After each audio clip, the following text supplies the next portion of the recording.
अस्सलाम वालेकुम नाज़रीन, खुश आमदीद। वक्त 5:11 और मंडे की शाम, और इत्तफ़ाक़ ऐसा है कि हर पीर की शाम को आपसे मुलाकात होती है।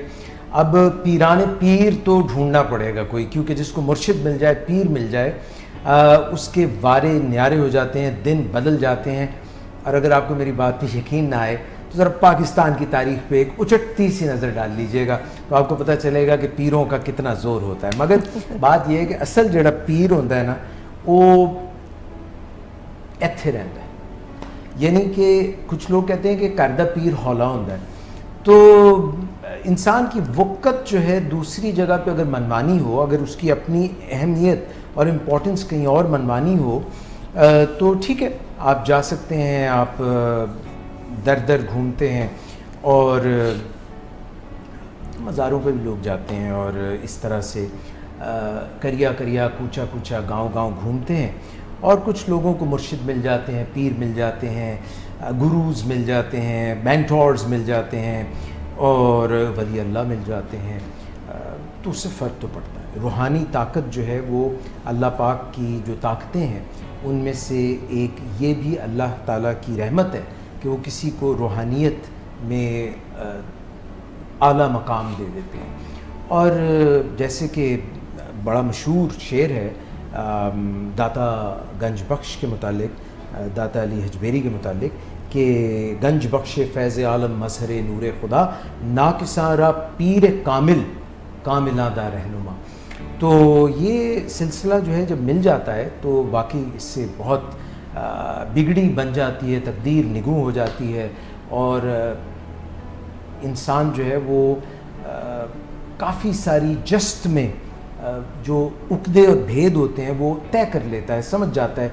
गुत्थियाँ खुलने लग जाती हैं, दिल की गिरहें खुलने लग जाती हैं, सीना जो है वो खुलने लग जाता है, और सदर जो है, सीना सदर और कल्ब वारदात जो है उस पर उतरने लगती हैं। ये तरह मार्फत की बातें हैं, ज़रा सी दूर की बातें, मगर हमारी सरज़मीन जो है ये पंजाब की सरज़मीन और सिंध की सरज़मीन और हत्ता कि KPK का इलाका, और हर जगह पे मैं आपको बताऊं कि ऐसे औलिया अल्लाह और ऐसे दरवेश गुज़रे हैं। रंग उनके जुदा जुदा होते हैं, ये आप कह नहीं सकते हैं। तो अगर आप साउथ पंजाब में चले जाएं, मुल्तान की सरज़मीन, उधर पीछे बहावलपुर और उस तरफ आप चले जाएं, तो वहाँ पे एक लड़ी है औलिया अल्लाह की, और यहाँ पे लाहौर दाता की नगरी तो मशहूर है ही। और अगर आप उधर इस्लामाबाद में चले जाएं तो वहाँ पे भी आपको एक बहुत ही मशहूर बरी इमाम जो है उनका जो है मज़ार मिलेगा। और मैं समझता हूँ कि कहीं पे भी ऐसी जगह जहाँ पे भी सच्चल सरमस्त और इस तरह के बहुत से लोग, और अब शायर जैसे हैं, अल्लामा इकबाल हैं, उनके अंदर भी शायरी में रूहानियत नज़र आती है। पीर भिटाई की अगर आप बात करें तो उनकी जो है शायरी में भी रूहानियत है। उधर आप खुशहाल खान खटक की बात करें तो वहाँ पे भी आपको रूहानियत का एक अंग नज़र आएगा। ये रूहानियत क्या चीज़? ये जो कालिब है, ये जो एक जुस्सा है, ये जो जिस्म है, इसमें से अगर रूह अलग कर दी जाए तो बाबा बुल्ले शाह की वो बात याद आ जाती है कि मैं की जाना बुलिया मैं को, नहीं वो ये नहीं थी, वो थी कि गोर पिया कोई होर, क्या है वो, सुल्तान साकिब बलोच, मेरे जहन से वो निकल गया। यानी उसमें जो है ना उन्होंने ये बात कही है कि हाँ, बुलिया असा मरना नाई, बुलिया असा मरना नाई, गोर पिया कोई होर। अब ये जो एक इसमें बहुत ही खफीफ सी और बहुत ही नाजुक सी और बहुत ही सेंसिटिव सी बात है, वो ये है कि ये जिस्म जो है वो तो लहद में उतर जाता है, कब्र में उतर जाता है, मगर जो रूह है वो कहाँ जाती है?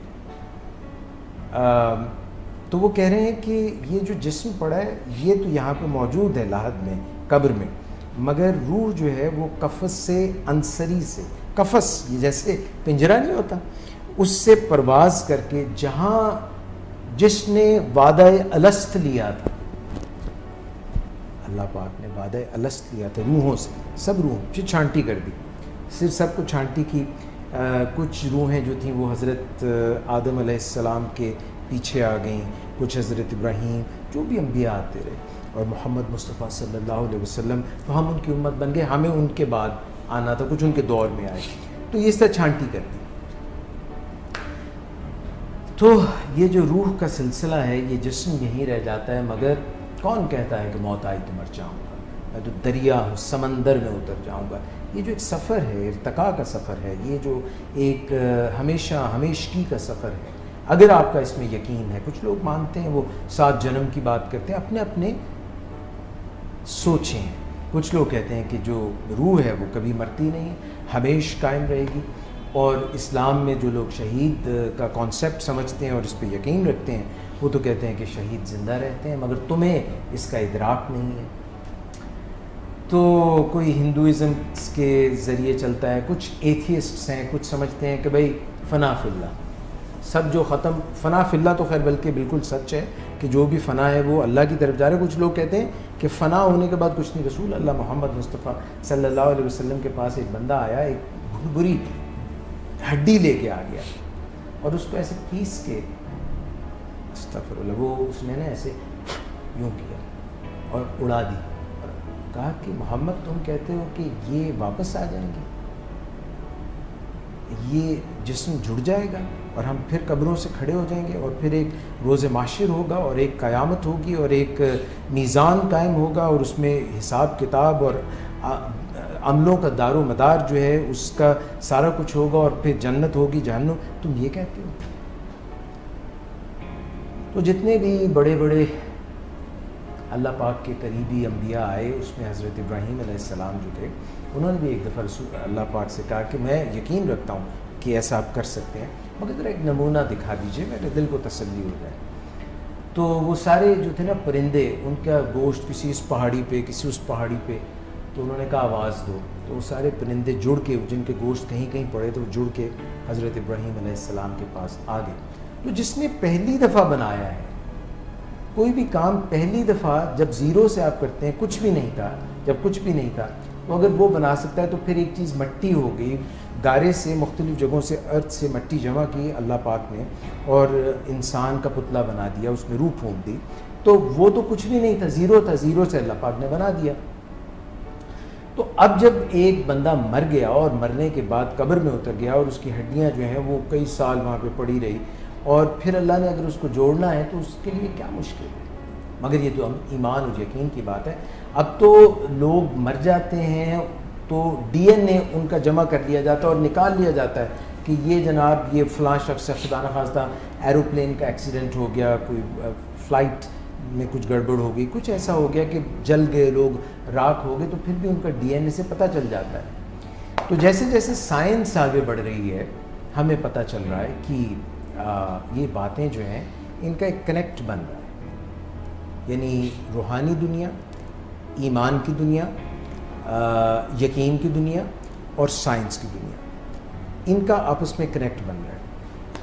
अच्छा, ये जो बातें मैं आपसे कर रहा था, इसकी वजह ये भी आप समझ लीजिए कि परसों पाकिस्तान में ईद है इंशाअल्लाह, ईद उल अज़हा, और वहाँ पे फिर वो कुर्बानी की बात, आज अल्हम्दुलिल्लाह 5:20 यहाँ पे हो रहे हैं पाकिस्तान में, तो उधर सऊदी अरब में हज जो है वो हो चुका होगा, या अरफात में जो एक इज्तिमा होता है हज का मेन जो है, अरफात में ज़ोहर और असर की नमाज़ मिला के जो पढ़ते हैं, तो वहाँ पे जो अरफात में उस वक्त मौजूद होता है, वो हज के बड़ा जो मनासिक हैं उनमें जो सबसे बड़ा है वो आज के दिन पूरा होता है। तो जिन लोगों ने आज माशाल्लाह हज किया और आलम इस्लाम के लिए वहाँ दुआएं की, इमाम काबा के पीछे अल्लाह कबूल व मंजूर फरमाए और तमाम उम्मत मुसलमा के लिए खैर हो, पाकिस्तान के लिए खैर हो, आपके लिए खैर हो, हम सब के लिए खैर हो और पूरी इंसानियत के लिए खैर हो।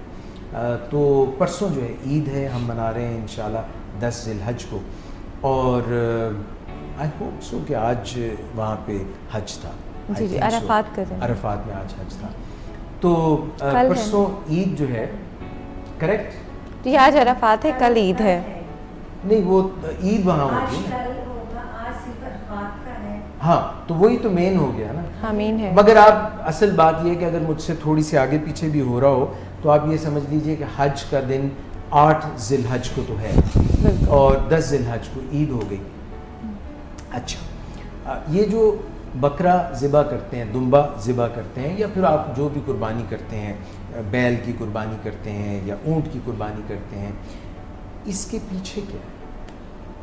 इसके पीछे ये है कि हज़रत इब्राहीम अलैहिस्सलाम ने एक ख्वाब देखा और बार बार वो ख्वाब आ रहा है, और उसमें क्या है कि अपने प्यारे बेटे, जो कि बड़ी उम्र थी उनकी, 90 साल या 80-90 साल की उम्र को पहुंच गए थे और औलाद नहीं थी, तो बड़ी दुआ की कि मुझे भी नरीना औलाद मिले। तो अल्लाह पाक ने उनको औलाद दी, इस्माईल अलैहिस्सलाम, बड़ा प्यार करते थे उनसे। तो हज के मुतालिक भी थोड़ी सी बात वैसे पासिंग बाई करता चलूँ कि एक और उनको बशारत हुई, तो बीवी को लिया हाजरा को और बेटे को लिया इस्माईल को। हज़रत इब्राहीम अलैहिस्सलाम ट्रैवल करते हुए, जहाँ पे अब मक्का मुकरमा है, लकोदिक सहरा था, दूर दूर तक कोई ना आबादी ना कुछ, वहाँ पे आए। अल्लाह मियाँ ने कहा कि यहाँ पे इनको छोड़ दो, बेटे को और बीवी को। तो आपको तो पता है ना, हज़रत इब्राहीम अलैहिस्सलाम वही हैं जिनको जो था बादशाह वो नमरूद, उसने कहा था कि बात नहीं मानते, ये बुत सारे तोड़ दिए तुमने हमारे, तो आग में डाल दो। तो वो एक कैनन सी थी मंजनीक टाइप, उसमें डाला, इतनी बड़ी आग थी कि कोई करीब भी नहीं जा सकता, तो उसमें डाल के उन्होंने फेंका, वहाँ पे लैंड किए। उन्होंने कहा ठीक है डाल दो, मुझे अपने अल्लाह पर भरोसा है। तो ही लैंडेड इन दैट आग और वो गुलजार बन गई, यानी कुछ भी नहीं हुआ। तो ये वही है, पूरा यकीन, पूरा ईमान अल्लाह पर। तो वहाँ पे उन्होंने कहा कि बच्चे को भी छोड़ दो, लकोदिक सहरा, दूर दूर तक कोई पता नहीं कि क्या करना है क्या नहीं करना। तो अल्लाह का हुक्म आ गया, तो हज़रत हाजरा 3 मील तक उनके साथ चली कि हमें छोड़ के जा रहे हो, कुछ तो बताओ। फिर उनको एकदम क्लिक किया कि तो अल्लाह के नबी हैं, कोई काम ऐसे नहीं करते। तो उन्होंने कहा अच्छा, अल्लाह के लिए छोड़ के जा रहे होगे? उन्होंने कहा हाँ। तो वहाँ छोड़ के चले गए। तो वहाँ पर जो है ना, हज़रत हाजरा भागी दौड़ी, बच्चे के लिए पानी नहीं था, सख्त गर्मी थी, तो वो अरकान हज का हिस्सा बन गया, ये उनका बेताबी से दौड़ना भागना। बच्चे ने पाँव की एड़ियाँ रगड़ी, इस्माईल ने, छोटे थे, पानी नहीं था, तो वहाँ से ज़म का ये जो चश्मा है ये निकल आया, और आज तक पानी वहाँ पे ख़त्म ही नहीं हो रहा, समझ नहीं आती सोर्स क्या है।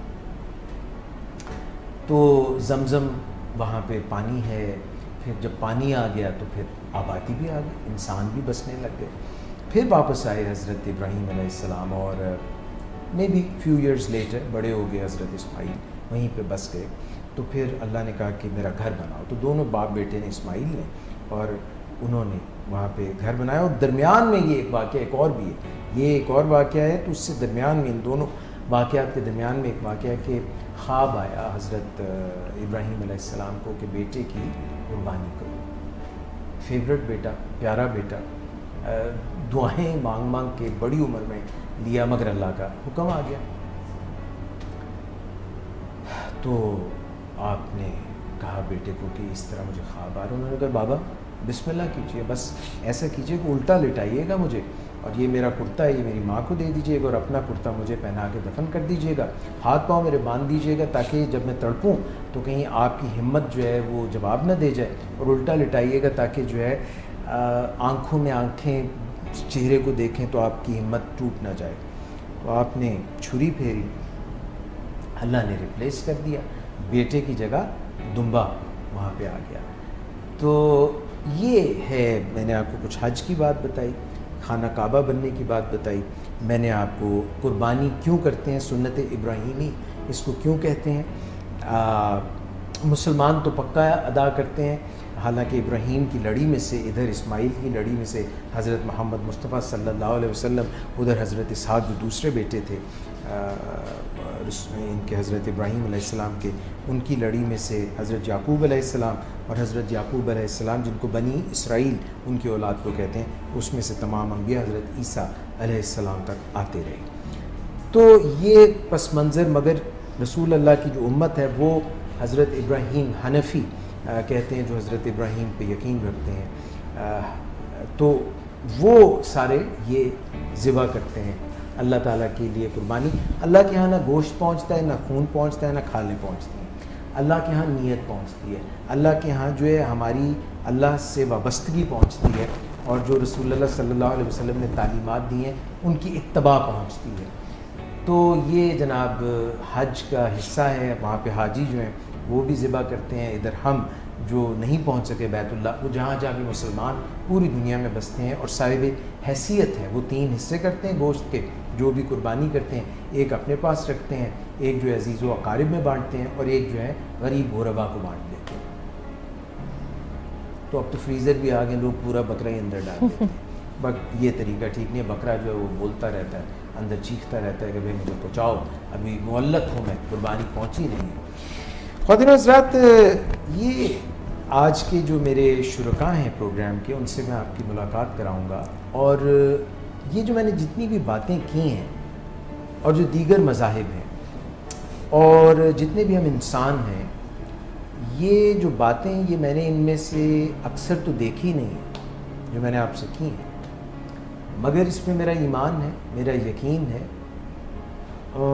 ईमान और यकीन क्या चीज़ है? आज के प्रोग्राम में हम बात करना चाह रहे थे सुपर नेचुरल फिनोमिनास की, माफूकुल फितरत, जो आम बात समझ में नहीं आती है। सुपरस्टिशंस हैं, तोहमात हैं, तोहम परस्ती है।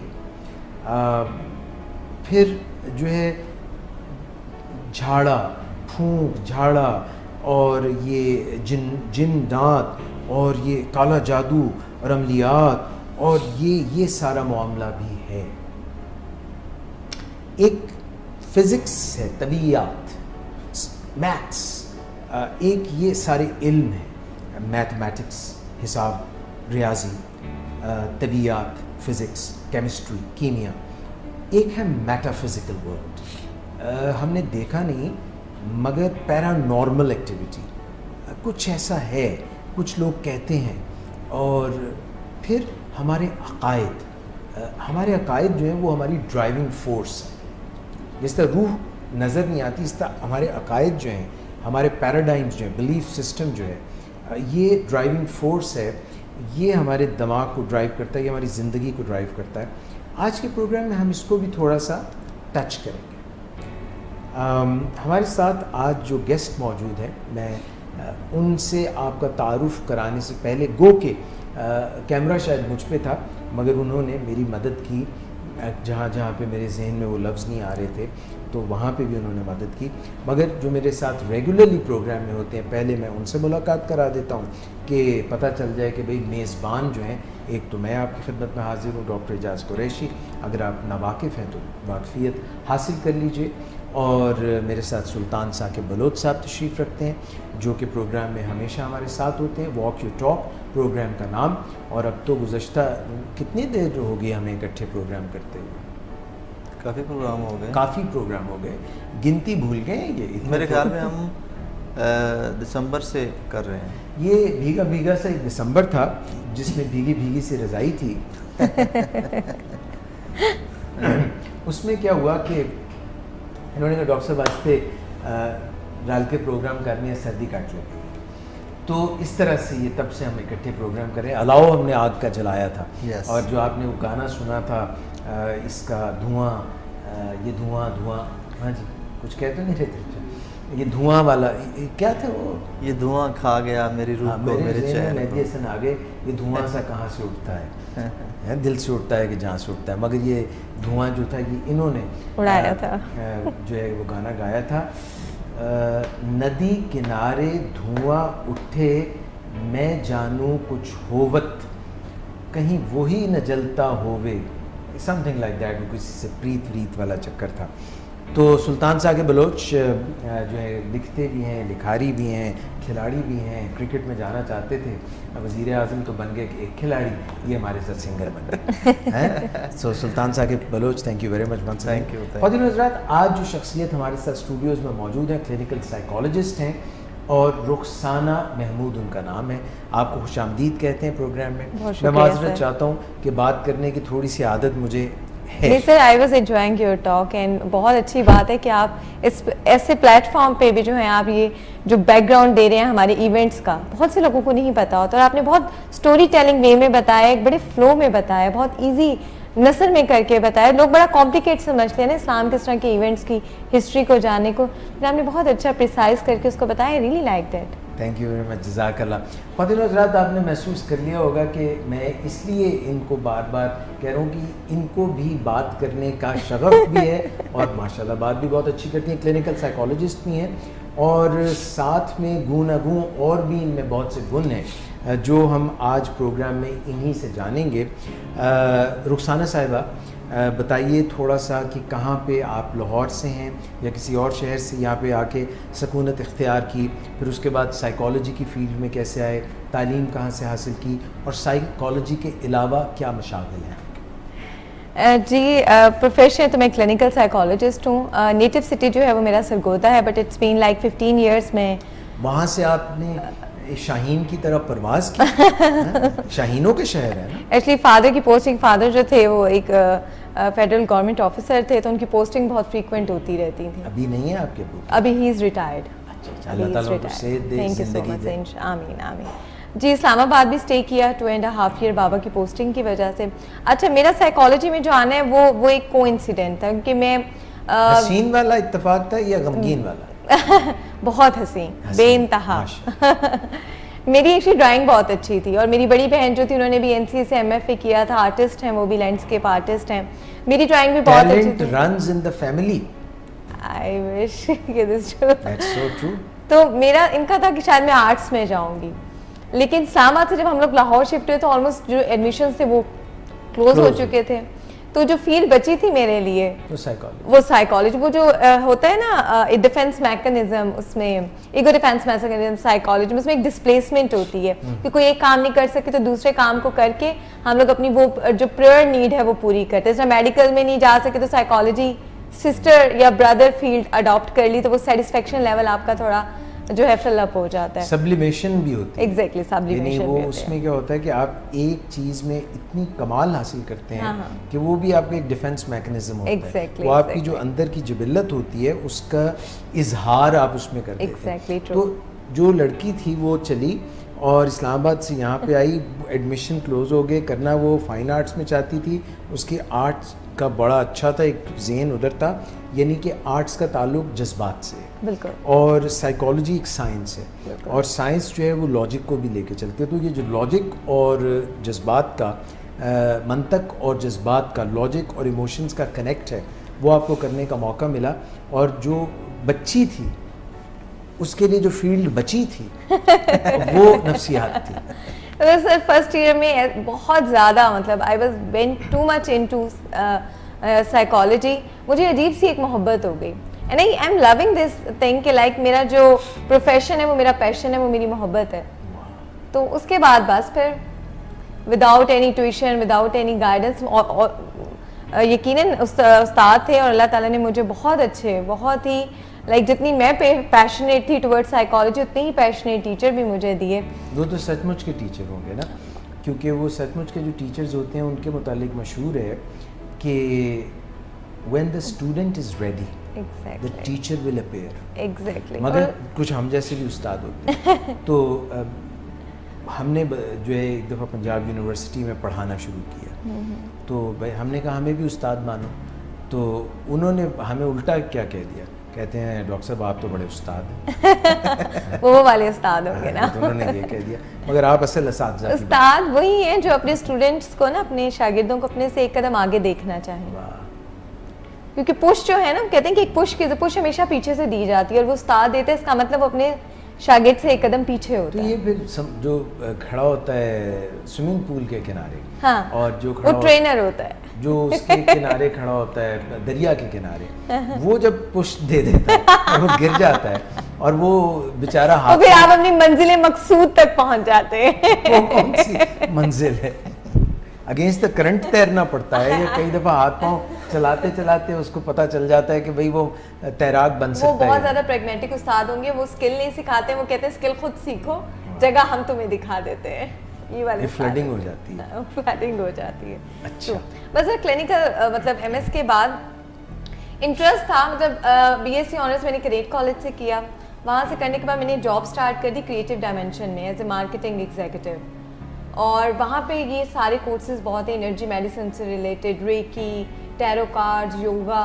जरा थोड़ी रेकी तो भेजें आपको। Sir I am already giving to everyone here. मैंने आते ही यहाँ पर अपने सिंबल्स एक्टिवेट कर लिए। देखो ये तो आप लोग यहाँ पे, मैं ख्वातीन हज़रात आपको बताते चलूँ कि मलिक अरसलान जो हैं वो भी इस वक्त हमारा प्रोग्राम प्रोड्यूस कर रहे हैं, साथ में कामरान साहब तशरीफ़ रखते हैं, इर्तिसाम है जिनका नाम आज मैंने पहली मरतबा में दुरुस्त ले लिया। तो ये हमारी टीम जो है, भाई आप लोगों को पता चल रहा है रेकी एनर्जी आ रही है, पहुंची आप तक?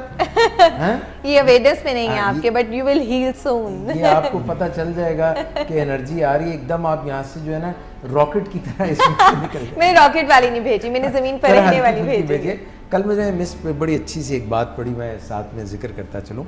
उसने कहा कि अगर आपको कोई ये कहता है ना, जिस तरह एरोप्लेन की सीट होती है, जैसे बर्थ होती है, अभी बेचारी ईद आ रही है ना, ईद बेचारी नहीं आ रही, ईद आ रही है, तो बेचारे बहुत से घरों को जा रहे होंगे जिनको बेचारे इसलिए कह रहा हूँ कि सीटें मिलने में, ट्रांसपोर्टेशन में दिक्कत हो रही होगी। तो ये मैंने पढ़ा कि अगर आपको जो है ना रॉकेट पे जो स्पेस में या स्पेस रॉकेट जो खलाई रॉकेट होता है, अगर उसमें जगह मिल रही है तो ये ना पूछो कि सीट केड़ी है, बस बैठ जाओ। यानी इसका मतलब समझने वाली बात है कि अगर ज़िंदगी में आपको एक बहुत ही ज़बरदस्त चांस मिल रहा है तो यार फिर गला बातें ना करो, जल्दी ना बैठ जाओ तो निकलो, ताकि किधरे ना किधरे पहुंच जाओ ऊपर की जगह पे। जी आप बता रहे थे। तो सर मैंने सिंबल एक्टिवेट कर लिए थे, पॉजिटिव। सिंबल क्या होते हैं? तो रेकी के सर कुछ सिंबल्स होते हैं, वो जो रेकी हीलर्स होते हैं। हमें तो वो पता है, अल्फा, थीटा, ओमेगा, इस तरह के सिंबल्स का पता है। सर ये तो एनर्जीज भी हैं, तो वेव्स भी हैं ना, मतलब लेकिन ये आप वाले और हैं? ये डिफरेंट सिंबल्स होते हैं। मैंने सुई रेकी की हुई है, इसके सिंबल्स। सुई हमारे यहाँ तो सुई भी नहीं बनती। नहीं सर, ये इसके जो पानियर हैं उनका नाम था सुई, जापानीज हीलर थे वो झूठ है, कोई जापानीज वगैरह, ये तो बलूचिस्तान में होते थे। I agree. ये ऐसे मेरी सुई का बिल नहीं आता। आपकी का नहीं आता? नहीं, आपका आता है? ये तो आता है। ये सुई वाली जो है, ये जो गैस आती है रेकी के ऊपर हम इंशाल्लाह सर एक अलग से प्रोग्राम करेंगे। हम इसकी एक तो पावर ऑफ वर्ड्स के ऊपर हम करेंगे। लफ्जों में भी ताकत होती है। लफ्जों में ही तो ताकत होती है। मैं तो ये समझता हूँ कि जो लफ्ज अदा करता है उसमें ताकत होती है। देखें मेरे जैसा जो है एक बशर, जो कि वाइस वर्सा होता है, क्या बशर की मिसाल, मैं कहता हूँ कौन कुछ नहीं होता, अल्लाह कहता है कौन दुनिया बन जाती है। हैं? बिल्कुल सर, इट्स वाइस वर्सा। मगर ये मैं ऐसे आपके साथ मजाक कर रहा था। It's all right. लफ्जों की ताकत पे तो मुझे पूरा यकीन है। एक दिन क्या हुआ मिस, मैं ना एक ख़जाना ढूंढ रहा था। अच्छा, आप भी ख़जाना ढूंढ रहे थे? हाँ तो और क्या, मेरे पास तो है ही नहीं, जेबें झाड़ें खाली हैं। तो वो मैं ख़जाना ढूंढ रहा था। तो साकिब भाई, सुल्तान भाई, क्या हुआ कि मुझे पता चला कि ये एक दरवाज़ा है। मैंने देखा एक बंदा जो है ना वो आता है, दरवाज़ा खोलता है, अंदर जाता है, इतना सोना वोना और हीरे जवाहरात लेके चला जाता है। बाहर निकलता है तो खट खट खट खट खट खट खट दरवाज़ा बंद हो जाता है। वो कुछ पढ़ता था, कोई इस्म, कोई बात पढ़ता था। मुझे बाद में पता चला, जब यहाँ पे इस दौर में 10-15 साल पहले, वो मुझे पता चला कि ये तो हर चीज़ में पासवर्ड होता है भाई। पासवर्ड ना लगाओ तो नहीं खुलता। ये मुझे अब जब पता चला कि पासवर्ड जो है वो उस वाले भी पासवर्ड सी। तो वो मिस पता क्या कर रहा था, मैंने पता कर लिया, वो कह रहा था खुल जाओ सिम सिम, उधर खुल जाता था, अंदर जाता था, खजाना लेता था, फिर वो बंद हो जाता था दरवाज़ा। ठीक है ना। तो जिनको पासवर्ड आता है मिस, उनके लिए खजाने खुल जाते हैं दरवाजे। सर ये पासवर्ड ये अली साहब को तो नहीं आता था? ये वो थे ना 40 चोर भी थे। अच्छा अच्छा, मेरा भी चोर वोर होते हैं थोड़ी सी, मेरी भी उनके साथ नो हाउ है। चोरों के साथ या अली बाबा? अली बाबा के साथ। अली बाबा से वो उधर होते हैं। ये किन की बात कर रहे हैं आप? ये वो वाले अली बाबा तो नहीं है? ये अली कहीं पर रह गए थे, बाबा मेरे घर पर होते हैं। अच्छा, ये आमिल बाबा भी ओ आपके अपने बाबा? एग्जैक्टली। वो तो फिर गुरु वजीर खजाना है वो। मैं आपको बात बताऊँ, अब आपने देखी कितनी सारी चीजें मिक्स कर दी। देखिए जो बाबा अब्बा जी होते हैं ना, अभी मैं पीरों की बात कर रहा था ना, घर की चक्की कोई ना पूजे जिसका पीसा खाए, तो उनको वो इधर उधर घूमते रहते हैं, उनको पीर नहीं मिलते। वो जो घर में पीर बैठे हैं ना, अम्मी वो जो आपकी पीर बैठी हुई हैं, और जो अब्बू जो पीर हैं, जो इनके मुरीद हो जाते हैं, जो इनके पाँव पकड़ ले, जो इनकी जूतियाँ सीधी करते हैं, जो इनसे दुआएं लेते हैं, किस्मत उन्हीं की खुलती है। बाकी जो है वो भी पीर हैं, ठीक है, मैं ये नहीं कहता, मगर ये असल पीर है। तो आपने सही कहा, मगर कुछ बाबा होते हैं 80 साला सन्यासी बाबा हैं जी, वो बंगाली बाबा हैं, बंगाली बाबा, बंगाली बाबू बंगाली बाबा जिसका जादू जो है वो सर चढ़ के बोलता है, महबूब कदमों में आ जाता है। और कभी कभी आप भी कदमों में चले जाते हैं मगर महबूब जो है नहीं मिलता है। ये बातें भी मैंने आज करनी है आप लोगों से। ये महबूब वाली बात जो है ना मैंने आपसे करनी है। इस ज़रा मैं मिस की जो है कथा कहानी सुन लूँ पहले, बीच में मैं आपका रिदम तो नहीं खराब होगा? नहीं बिल्कुल सर, ये डिरेलमेंट जरूरी है। ये डिरेलमेंट जरूरी है हमारे लिए। ये फ्लाइट ऑफ आइडियाज तो नहीं है? हो सकता है सर, लेकिन जो चल रहा है वो मिक्सचर ही चल रहा है, अमेलगमेशन ऑफ आइडियाज चल रही है, इट्स अ गुड थिंग। लो जी, आपने जो है ना मिस पर बात कर लूँ थोड़ी सी? सर अलाउ है आपको, दिस इज योर प्रोग्राम। महबूब वाली कर लूँ बात? सर आपको अगर उसमें बहुत ज़्यादा अगर कुछ लग रही है इंक्लाइनेशन, तो यू कैन डू इट। इजाज़त है सुल्तान को। तो जी महबूब की बात करते हैं। पिछले दिनों में जलालुद्दीन रूमी का बड़ा जिक्र आ रहा है 40 रूल्स ऑफ लव की वजह से।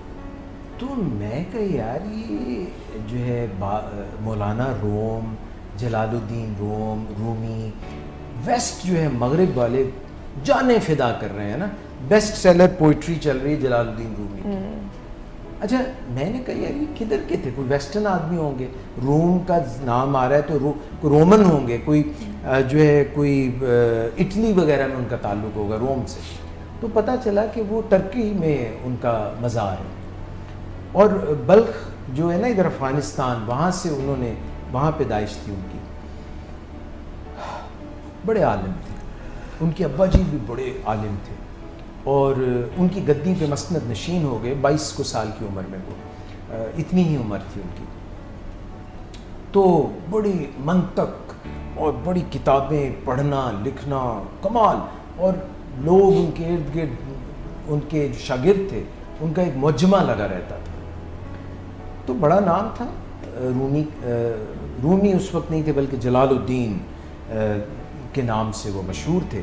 और एक दिन एक बाबा आ गया वहाँ, मिस वो बाबा की बात कर रहे हैं ना, एक बाबा आ गया उधर। मैंने कहा भाई, वो फ़ारसी में था तो मुझे भूल गई है, कुछ नमी दानम ईंच नमी दानम समथिंग लाइक दैट। तो वो उस माने में फ़ारसी में बात होती थी। और ये जो मिस बात अभी कर रही थी अल्फाज, तो ये ज़ुबान जो है अरबी और फ़ारसी और ये जितनी भी ज़ुबानें और ये जो उर्दू और ये जो तकल्लुम और ये जो लफ्ज़ और उसकी हरारत और उसका असर हलावट और ये तकदीर बदल देना और ये सारी चीज़ें जो हैं ये लफ्ज़ों में जादू तो है। जैसे डेल कार्नेगी ने भी कहा था कि मीठे बोल में जादू है। तो वहाँ पे ये बाबा जी आ गए। बाबा जी ने पूछा उनसे, जलालुद्दीन रूमी एक हौज़ के किनारे बैठे हुए थे, पौंड के किनारे थे या किसी दरिया के किनारे बैठे थे, एक हल्का महफिल लगी हुई थी और इल्म का वजदान था और वो बांट रहे थे इल्म। तो बाबा जी ने कहा क्या कर रहे हो? उन्होंने कहा बाबा जी जाओ, तुम्हें क्या पता ये क्या है। बाबा जी ने कहा अच्छा जी। उसके बाद वो शायद कहीं चले गए, थोड़ी देर दूर गए या वहीं बैठे हुए थे। तो जो बाबा जी थे उन्होंने सारी जो कुतब थी, उस ज़माने में उनकी कुतब भी रोशनाई से इंक से लिखी जाती थी, हाथ से लिखी जाती थी। वो मोर के पर से लिखता था, डबो डबो के इंक से। तो वो कैसी नहीं थी परमानेंट इंक जो मार्कर वार्कर नहीं थी। तो वो उन्होंने क्या किया कि सारियाँ किताबां जड़ियाँ सन उनको धक्का दिया, वो हौज़ में गिर गए। वो सारा इल्म जो था, इल्म का ख़जाना, वो हौज़ में गिर गया। जलालुद्दीन ने तो सर पटक लिया। उन्होंने कहा बाबा ये क्या किया? सारी तुम्हें पता ही नहीं था कि इनमें कितना इल्म था, कितनी मेरी इसमें रियाजत, मेरे अब्बा जी की किताबें थी और क्या क्या था इसमें, गौहर मोती थे, और तुमने इनको सबको पानी में फेंक देने को वो क्यों हो गया भाई? इल्म तो वो है जो तुम्हारे पास है। मैंने कहा नहीं, इन किताबों में तो। उन्होंने कहा खलो जा मुंडिया ना घबरा। उन्होंने हाथ डाला, किताब निकाली बाहर, किताब निकाली बाहर, किताब सारी सूखी किया, मट्टी उन पर से उड़ा दी। वो जो किताबें जो थी उनकी मट्टी भी पानी से इफ़ेक्ट नहीं हुई थी और रोशनाई भी नहीं इफ़ेक्ट हुई थी और इबादत भी इफ़ेक्ट नहीं हुई थी। मैं कहा अल्लाह यही इल्म है ना तेरा, जलालुद्दीन जो है वो तो बिल्कुल सकते में आ गए ना, क्योंकि ये कौन सा बाबा, उन्होंने कहा ये वो इल्म है जो तुम नहीं जानते, ये चीज़ नमी दानम समथिंग लाइक दैट। उन्होंने कहा ये वो इल्म है जो तुम नहीं जानते। अभी तुम बाबा जी को कह रहे थे कि ये वो इल्म है जो तुम नहीं जानते। तो जलालुद्दीन रूमी के लिए इट वाज कैटाक्लिज्मिक, जिस तरह एक होता है ना वो धमाका सा हो गया, उनका सीना खुल गया, दिमाग के परतों लेयर दर लेयर खुल गए। उन्होंने कहा अरे बाबा ये तो वो इल्म, मैं तो टकरी मारता रहा हूँ, असल इल्म तो ये ऐसे लोगों के पास है। उनका नाम था शम्स तबरेज़। तो शम्स तबरेज़ से उनको इश्क हो गया, महबूब बना लिया उन्होंने, अपने उस्ताद को महबूब बना लिया। उनकी जूतियाँ सीधी करनी शुरू की। एक दिन शम्स तबरेज़ गायब हो गए तो दीवाने हो गए, उनको समझ ना आए कि मैं क्या करूँ। पढ़ाना छोड़ दिया, दुनिया से कट गए, बीवी बच्चों से अलग हो गए, शम्स तबरेज़ की याद में दीवाने हो गए। बेटा आ गया, उन्होंने कहा बाबा हुआ क्या अब्बा? उन्होंने कहा भाई मेरा तो मुर्शिद चला गया, मेरी तो दुनिया लुट गई। वो ढूंढता ढूंढता बाप के लिए गया, शम्स तबरेज़ को तलाश किया, दमिश्क में तक तलाश किया, वहाँ से लेके आया, हाथ जोड़े के चले, मेरे वालिद की तो हालत ही बिगड़ती जा रही है। तो वो वापस आए। लोग बड़े, आपको पता है ना, जहाँ पे महबूब होता है, जहाँ पे उसके इश्क में कोई दीवाना होता है, तो दुनिया जो है वो दरमियान में जो है गंडासा लेके ज़रूर आती है। ये हमेशा से चल रहा है। तो आज की बात है, आपने हीर रांझा की स्टोरी सुनी, वहाँ पे भी ये मसला था। आपने सस्सी पुन्नू की सुनी, वहाँ पे भी ये मसला था। आप सोनी महिवाल का जिक्र सुन ले, जहाँ पे भी जो भी आपको जितने भी फोकलोर, रोमियो जूलियट जो भी याद है आप सुन लें, यही मसला था। तो उन्होंने कहा यार इन्होंने तो हमसे हमारा उस्ताद छीन लिया, ये तो इन्हीं के गुन गाता है, इन्हीं के पढ़ाना बढ़ाना सब छोड़ दिया, हर वक्त इन्हीं के हुजरे में जाके जो है ना इन्हीं के जूते सीधे करते रहते हैं। तो उन्होंने प्रोग्राम बनाया कि बाबा जी को जो है ना इनका काम तमाम कर दें। तो वो फिर शम्स तबरेज़ वहाँ से चले गए। बड़ा याद किया जलालुद्दीन रूमी ने उनको, मगर वो मिले नहीं तो ख्वाब में आए। उन्होंने कहा मैंने आपको जो इल्म देना था दे दिया, अब आप इल्म बांटना शुरू करें।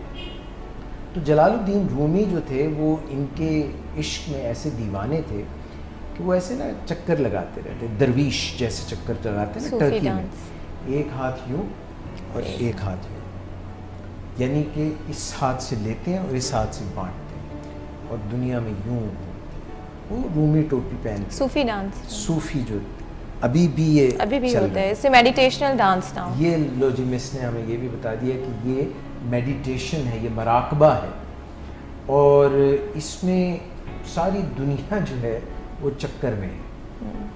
ये अर्थ ये चक्कर में है, ये खुद भी घूम रही है और सूरज के इर्द गिर्द भी घूम रही है। अच्छा, अब ये हमें कहते हैं साइंस वाले कि एक जुपिटर भी है, एक सैटर्न भी है, एक नेपच्यून भी है, एक मर्करी भी है, एक वीनस भी है, इस तरह से 8-9 सैयारे हैं घूम रहे हैं। उनकी बात तो आप मान लेते हैं, सुपरस्टिशन नहीं लगती आपको, तोहम परस्ती नहीं लगती, साइंस की बात आप मान लेते हैं जनाब। तो वो भी ऐसे घूम रहे थे और एक गैलेक्सी है जिसमें हम रहते हैं, मिल्की वे इसका नाम है, वो भी घूम रही है और ये कितनी गैलेक्सीज़ हैं ऐसी, और पता नहीं billion of light years away जो है वो एक अर्श है और उस पर अल्लाह ताला हैं। ऐसी बातें हैं। ये एक मुहिम्मा है ना समझने का ना समझाने का, ज़िंदगी काहे को ख्वाब है दीवाने का। तो ये जो एक ख्वाब है, किसी दिन ख्वाबों पे भी बात करेंगे कि ख्वाबों की ताबीर क्या होती है। सिगमंड फ्रॉइड साहब को क्या ख्वाब नज़र आते थे और हज़रत यूसुफ़ अलैहिस्सलाम को क्या ख्वाब थे और ख्वाबों की ताबीर कौन बता सकता है, और ख्वाब सुफने जो होते हैं वो सच कैसे हो जाते हैं, इस पे अलग बात करेंगे।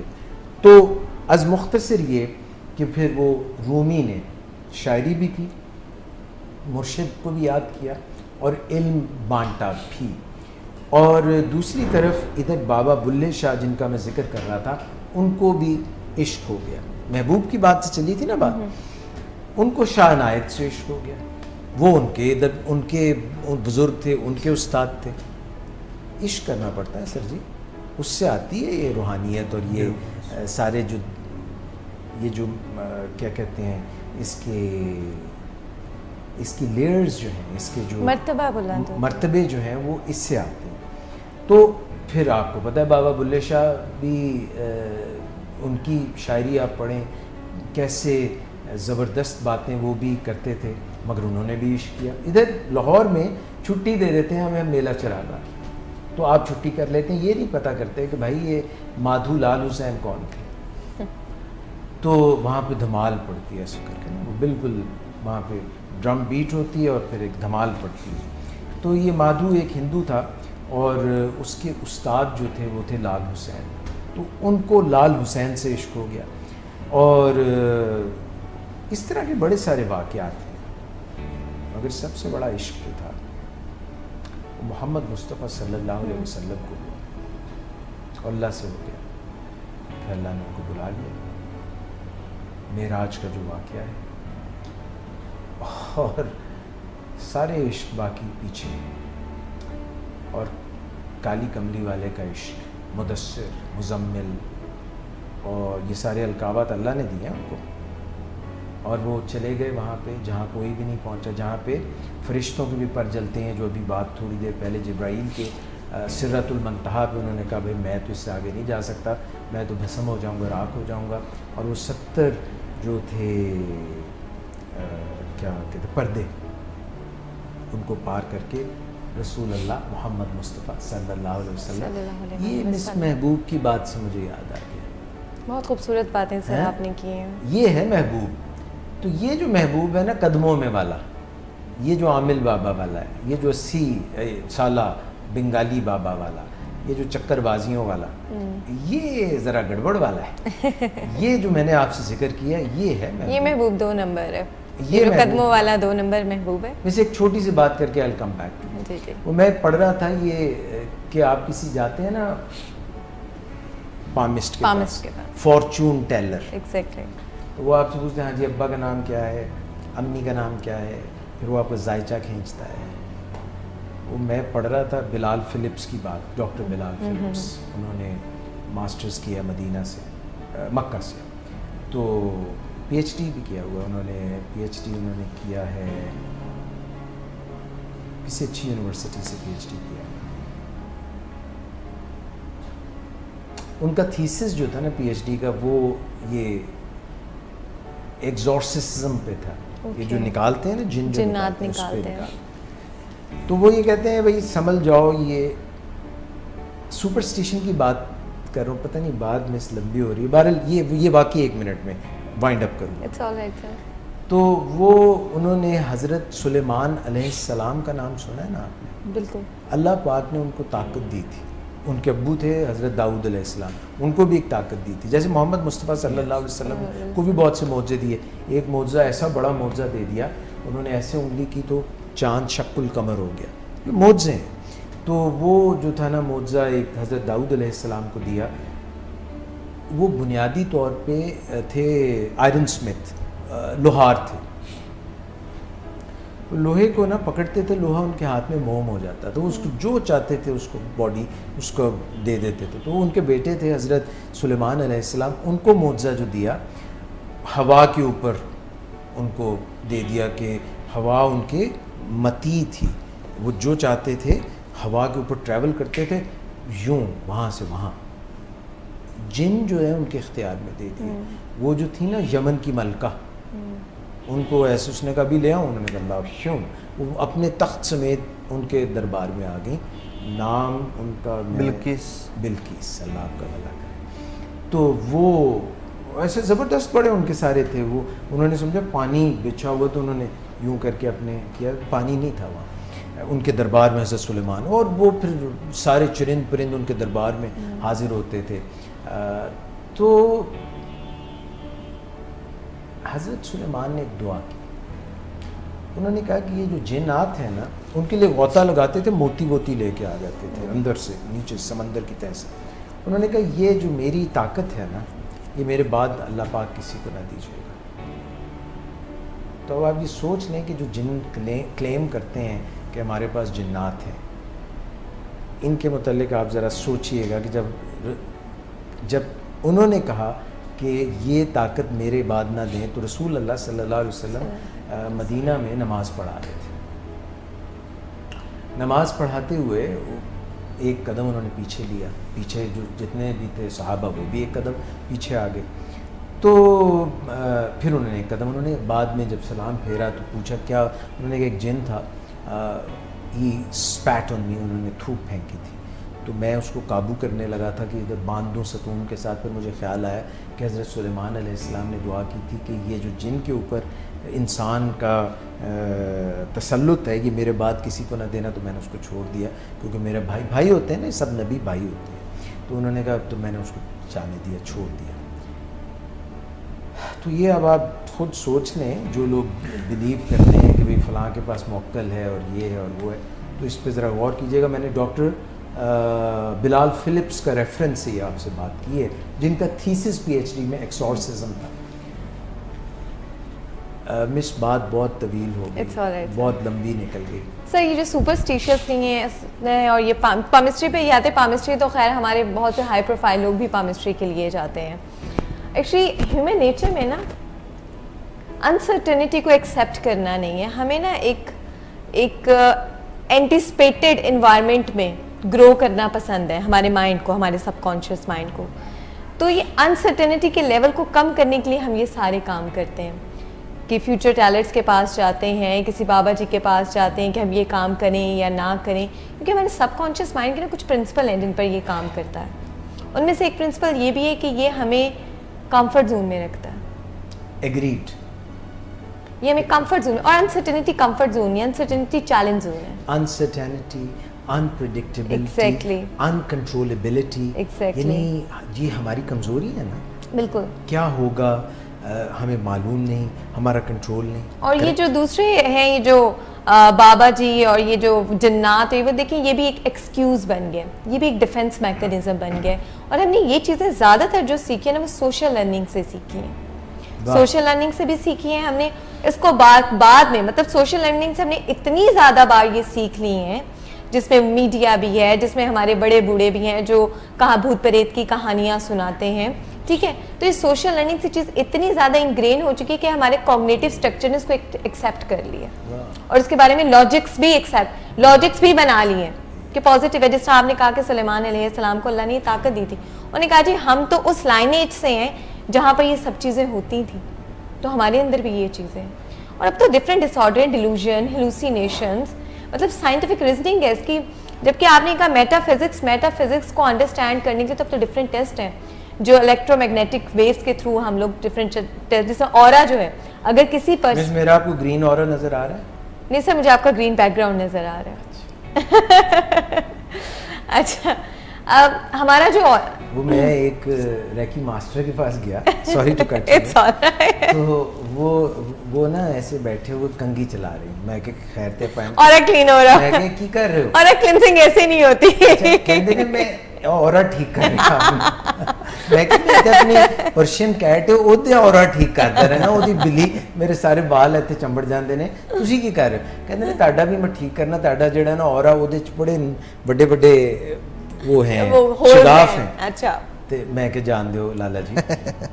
जी प्लीज कंटिन्यू। सर ऑरा है ह्यूमन मैग्नेटिक फील्ड है, इसके थ्रू भी पता चल जाता है कि either a person is under spell और नॉट। दूसरा देयर मेनी, पता चल जाता है obviously there are some few test. Pakistan में सर प्रैक्टिस नहीं है, पाकिस्तान में प्रैक्टिसेस नहीं है इस चीज़ की, लेकिन मैं जो अपनी स्पेल कास्ट करता हूँ उसका तो लोगों को पता ही नहीं चलता। सर वो आपका पर्सनालिटी का पर्सोना से कौन बाहर निकलना चाहता है? जी बोलिए। अच्छा, तो सर हमारे यहाँ एक्चुअली इस चीज़ को ना स्ट्रेंथनिंग करने वाले टूल्स बहुत ज़्यादा हैं, बहुत ज़्यादा। वीक करने वाले टूल्स नहीं, स्ट्रेंथन करने के टूल्स बहुत ज़्यादा हैं। क्यों उसमें पीछे पैसे मिलते हैं, कुछ फ़ायदा होता है? सर फ़ायदा तो होता है ना। प्राइमरी गेन देखिए, जिसका कन्वर्जन डिसऑर्डर है, न्यूरोलॉजिकल कन्वर्जन डिसऑर्डर है, जिसमें आपके साइकोलॉजिकल सिम्टम्स सोमैटिक सिम्टम्स में कन्वर्ट हो जाते हैं। क्या होता है? कन्वर्जन डिसऑर्डर है सर, इसमें आपके जो साइकोलॉजिकल सिम्टम्स है ना, सोमैटिक फिजिकल सिम्टम्स में कन्वर्ट हो जाते हैं। आपने दूसरी चीज को टच कर लिया, मैं चाहूंगा कि नहीं, मैं इसी पैरालाल इधर रोक के रखें। इसी पैरालाल कन्वर्जन की भी बात करनी है, हिस्टेरिया की भी बात करनी है। हां एग्जैक्टली, हिस्टेरिक पेशेंट अभी हम नहीं करनी है। फुल स्टॉप सर, फुल नहीं लगाना, कॉमा। अच्छा मैं फ्रीज हो जाऊं? नहीं प्लीज कॉमा लगाएं सिर्फ। सुल्तान भाई, ये इतनी सारी आपने साइकोलॉजिकल और नफ्सियाती और ये ज़रा लेमैन भी थोड़ी जी आम बंदा जड़ा शहर नू भी टच किया और दिल की जो उसकी वारदात कल्ब में हर इंसान पे गुजरती है ना। देखिए ये आप नफ्सियात को जानते हो या ना जानते हो, मगर जहन तो है ना, दिल तो है ना रोज़ाना। और आप जो है मामू कांझन यानी जहाँ पे गांव है एक उसका ज़रा और माहौल है ना। लाहौर में आप रहे हैं इतनी देर और यहाँ पे पढ़े हैं आप और फिर आपकी मिसेस भी पढ़ी और एक माहौल उस तरह का भी है। ये ज़रा जो हम बात कर रहे हैं तोहम परस्ती, तोहमात और ये भूत प्रीत अफरीत, ये ज़रा आप भी इस पर बिस्मिल्लाह। जैसा कि आप जानते हैं बिस्मिल्लाह आराम नाल पढ़ो, इतनी छेती की पूरी फिर आराम उनको डर है आप दोबारा ना बोल पड़े, पढ़ो फिर आराम नाल पढ़ो। बिस्मिल्लाहिर्रहमानिर्रहीम। अल्लाह ताला ने कुरान पाक में भी जिन्नात का जिक्र किया है, जहाँ जहाँ इंसानों का जिक्र किया है ज़्यादातर जिन्नात का भी साथ जिक्र किया है, जिन्नो इंस। तो ये तो हकीकत है कि ये जिन्नात हैं दुनिया में। इन्हां दी 3 टाइप्स ने मैं पता कीता। तो अब जैसे कि आप पहले हज़रत सुलेमान अलैहिस्सलाम का जिक्र कर रहे थे, सुलेमान अलैहिस्सलाम से पहले भी जिन्नात थे। अब वहाँ से ले इंसाना तो पहले सन, इंसानों से भी पहले शैतान भी जिनसी हाँ जिन था। अच्छा वहाँ से अब जो भी नस्ल आगे आती रही वो उनकी कहानियाँ सुनती रही या उनके साथ जो भी मामलात इंसानों के साथ होते थे।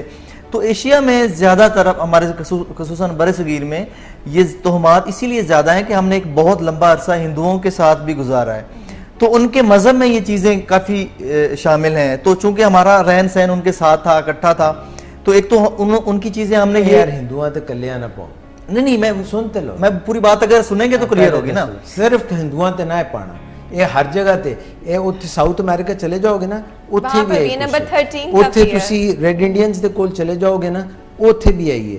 तुसी इथों सऊदी अरब चले जाओगे हुन तो डरदे ने तो ठुकाई करदे ने। सर इंसान तो एक है ना, दिमाग के अंदर जो अल्लाह ताला ने सॉफ्टवेयर रखा है वो तो हर इंसान का है।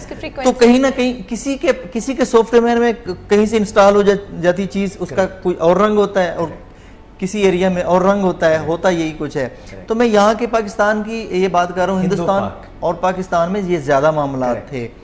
तो बाकी रही आपने बात की तोहमात की, जब आप अपने अंदर एक चीज को बैठा लेते हैं, जैसे आप अंधेरे में होता कोई भी नहीं लेकिन आपके ज़हन में कोई चीज बैठ जाती है कि अंधेरे में कोई चीज ना हो, अंदर का डर, और आप खुद कोई चीज देख रहे होते हैं और खुद से स्केच बनाते हैं और आपको वही चीज नजर आना शुरू हो जाती है, तो वो डर इल्यूजन यस वो आपके अंदर इंस्टॉल हुआ होता है और आप इमेजिन करते हैं कि यार ये वो चीज़ होगी, तो आपको वैसा नज़र आना शुरू हो जाता है। तो वो इस बारे में ये ज़्यादा बता सकती हैं कि ये कुछ जादू कर देने नहीं, वो साइकोलॉजी का मामला है, वो नफ्सियात का मामला है, तो वो ये ज़्यादा क्लियर बता सकते हैं। तो जो है ना, थैंक यू वेरी मच सुल्तान कि आपने इसको अच्छे तरीके से बताया।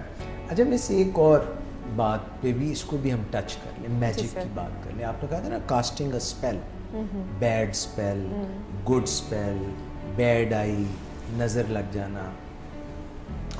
अच्छा ऐसा है कि जैसे ये सुल्तान भाई ने बड़े अच्छी बात बताई कि कुरान में जिन का जिक्र है, सूरह जिन है भाई।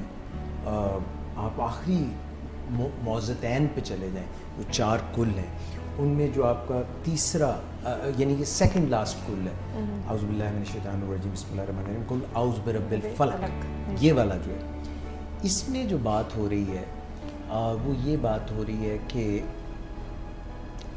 गांठों पे गिरों पे पड़ के फूंकने वालियों की शर से बचा, मारने वाली और मैजिक स्पेल्स कास्ट, और इसका ताल्लुक रसूल अल्लाह मोहम्मद मुस्तफ़ा सल्लल्लाहु अलैहि वसल्लम पे जादू किया। ठीक है, अब ये वहाँ से भी आ गई बात मुसलमान अकीदे में। फिर आप आखिरी सूरत पे चले जाएं, कुल औज़ु बिरब्बिन नास, औज़ु बिरब्बिन नास मिन शर्रिल वसवासिल खन्नास अल्लज़ी युवस्विसु फी सुदूर मिनल जिन्नति वन नास। अच्छा इसमें ये जो शैतान है ना, फ्री विल है हमारी भी और इनकी भी। शैतान, ये शैतान जो है दीज आर जिन, तो ये सिर्फ पता है आके क्या कहते हैं, कर ले ये कर ले काम, इट्स ओके डू इट, वसवसे डाल देते हैं। हम वसवसे में आ जाते हैं। इससे हम बच भी सकते हैं, क्योंकि इसकी इतनी ताकत नहीं कि करा दे, इसके उन्हें कई जाना है, हमारी नस नस में भागता है, ठीक है ना। फिर इसके ऊपर और भी अगर हम थोड़ी सी रिसर्च करें, तो शैतान का काम ही डाउट्स क्रिएट करना है, जहाँ डाउट्स आते हैं वहाँ फेथ भाग जाता है। वाह जी वाह। सर एक और बात है कि अल्लाह ताला ने एक मार्जिन भी रखा है ना इंसान के अंदर, आजमाइश के लिए हम आए ना दुनिया में। अल्लाह ताला ने हमें भेजा कि जाओ, मैं देखूंगा कि आपके सामने दो मैंने रास्ते रखे हैं, अच्छा और बुरा, और आपको एक अकल दी है मैंने कि आपके पास अकल है, आप सही रास्ते पे जाएंगे या दूसरे रास्ते पे जाएंगे, गलत रास्ते पे। तो कहीं ना कहीं मार्जिन भी अल्लाह ताला ने रखा है, जो शैतान भी किसी टाइम कंट्रोल करता है। अगर अल्लाह ताला की ज़ात ना चाहे तो शैतान कुछ नहीं कर सकता, मगर अल्लाह ताला ने हमारी आजमाइश के लिए वो एक मार्जिन रखा है, एक कमज़ोरी रखी है, जहाँ से वो एक अंदर जो तो फिर यार ताकत भी रखी होगी, ताकत भी रखी है, मगर वो जहाँ से अल्लाह ताला ने शैतान को एक थोड़ा सा मार्जिन दिया है कि आपको मैं चैलेंज करता हूँ, जो मेरे बंदे होंगे वो मेरे साथ आएंगे। ये आपके पास सॉफ्टवेयर है, ये कमज़ोरी है, वहाँ पे आप वर्गला सकते हैं, आप उनको तोहमतों में ले जा सकते हैं, जाओ, जो मेरा बंदा होगा वो आपकी तरफ नहीं जाएगा। तो अल्लाह ताला ने खुद जानबूझ के एक थोड़ा सा मार्जिन रखा है जो शैतान के लिए। Very true. थोड़ी सी मैं आप बात कर लें फिर मैं वापस आऊँ। सर एक मास्टर प्लान है, मास्टर प्लान के लिए हमें 2 घंटे चाहिए बात करने के लिए। तो हमें आज के प्रोग्राम में हम ये मास्टर प्लान इंशाअल्लाह कि अल्लाह ने इंसान को ना इबादत के लिए ना किसी इम्तिहान के लिए इस दुनिया में भेजा, अल्लाह का मास्टर प्लान कुछ और था। वो इतने छोटे टाइनी प्लान्स के लिए इंसान अशरफुल मखलूकात को दुनिया में इतना बड़ा पुण्य नहीं कर के लिए सब कुछ नहीं करेगा। ये इस पे मैंने बात करनी है, बिल्कुल, जिस पे मास्टर प्लान पे बात होगी अल्लाह के मास्टर विद रेफरेंसेस होगी। अच्छा, इस बात ये है कि हमारा ऐसा भी मानना है कुरान के हवाले से, मुसलमान फेथ के हवाले से, क्रिश्चियंस भी इसमें मानते हैं, जूडाइज्म वाले भी मानते हैं। हुआ ये कि शैतान बड़ा ज़बरदस्त था, इब्लीस, इसका एक और भी नाम है, वो मुझे ज़हन से निकल गया। इब्लीस जो है बड़ा परहेजगार था, बड़ा अच्छा जिन था, ये कमाल, वेरी फेथफुल, बड़ी इबादत टिका के, इतनी इबादत इसने की अल्लाह ताला की कि अल्लाह ताला ने इसको एलिवेट करके फरिश्तों के साथ अपने पास ले आए। अच्छा, उसके साथ एक मसला हो गया, उसको ये हो गया कि मैं बड़ी शय, तकब्बुर, गरूर, ये जिसके पास गरूर और तकब्बुर आ जाता है ना, वो कौडी का नहीं रहता, वो कखों वाला हो जाता है, वो मट्टी में मिल जाता है। ये जब हमारे अंदर आता है ना तकब्बुर, ये इंसानों में भी मुसीबत है, ये तकब्बुर वाली, अपने आप को बड़ी शय समझने लगते हैं। एक झटका मिलता है ना फिरौन को, तो कहते हैं अल्लाह अल्लाह, उन लेट हो गया पारे। तो ये बड़ा मसला था, इसने भी समझा मैं भी बड़ी तोप चीज़ हूँ। अल्लाह मियाँ ने मास्टर प्लान था ना, तो अल्लाह मियाँ ने कहा कि मैं एक गारे से, मट्टी से, इधर से उधर से जमा की, एक पुतला सा बना। असल एतराज़ ही ये था, मट्टी के पुतले का ही एतराज़, उधर ही आने लगूंगा। जो बात आपने की तो मैंने कहा वही बात कर लूँ। उन्होंने एक मट्टी का पुतला बनाया। अच्छा, अब ये कभी इधर से देख रहा है, कभी उधर से देख रहा है कि ये की चीज़ है, अभी उसमें जान नहीं फूकी थी, तो उसको डर लग गया। कहा ये रहमान ने बनाई है, जो अर्रहमान, अर्रहमान अल्लाह ताला सबसे बड़ा नाम अर्रहमान, बिस्मिल्लाहिर्रहमानिर्रहीम, अल्लाह तो है ही ना, उनका नाम रहमान रहीम। तो अब इधर चक्कर, ही गॉट इन्फैचुएटेड, पीछे ही पै गया ना, ये पुतला एक की होएगा, उन मेरा की बनेगा, मैं तो बड़ी तोप खान चीज़ हाँ। जेलसी आने लग गई, he started feeling jealous, हसद। अभी हमने बात की थी ना, जब शुक्र इंसान से निकल जाता है और हसद आ जाता है और तकब्बुर, ये नेगेटिविटी जो है ना, ये इसकी चीज़ें, हसद, तकब्बुर, ये सारी नेगेटिव बातें, इनसे होता है बेड़ा गर्क, इनसे होता है काला जादू, इनसे होती है तोहम परस्ती, इनसे होती है सारी चीज़ें। एदे कोल क्यों है, मेरे कोल क्यों नहीं? उन्हें की हर बार इस्तेमाल कीता है, मैं भी करा, मेरे उत्ते इन्हें स्पेल करा छड़े है, ताई मेरा बेड़ा गर्क हो गया, या मैं करा दूं इस पे? हाँ, हैं जी। अच्छा, नाम है काला जादू, भाई तू काला हो जाएगा, तेरा बेड़ा गर्क हो जाएगा, तेरा सत्यानाश हो जाएगा, तू इस चक्कर, तू नूरी बन, तू रोशनी में रह, तू रब के साथ लॉ लगा, तू क्यों दूसरी तरफ चल पड़ा, ये क्यों जादू की दुनिया में चला गया तू। तो वो उसने उसके इर्द गिर्द चक्कर लगाने शुरू कर दिए और अल्लाह मियां ने उसमें जान डाल दी, रूह फूंक दी। उन्होंने कहा अभी आपने लफ्ज़ क्या इंसान के लिए इस्तेमाल किया, अशरफुल मखलूका, जितनी भी मखलूक, जितनी अल्लाह पाक ने मखलूक बनाई है, सोचें कितनी बनाई है।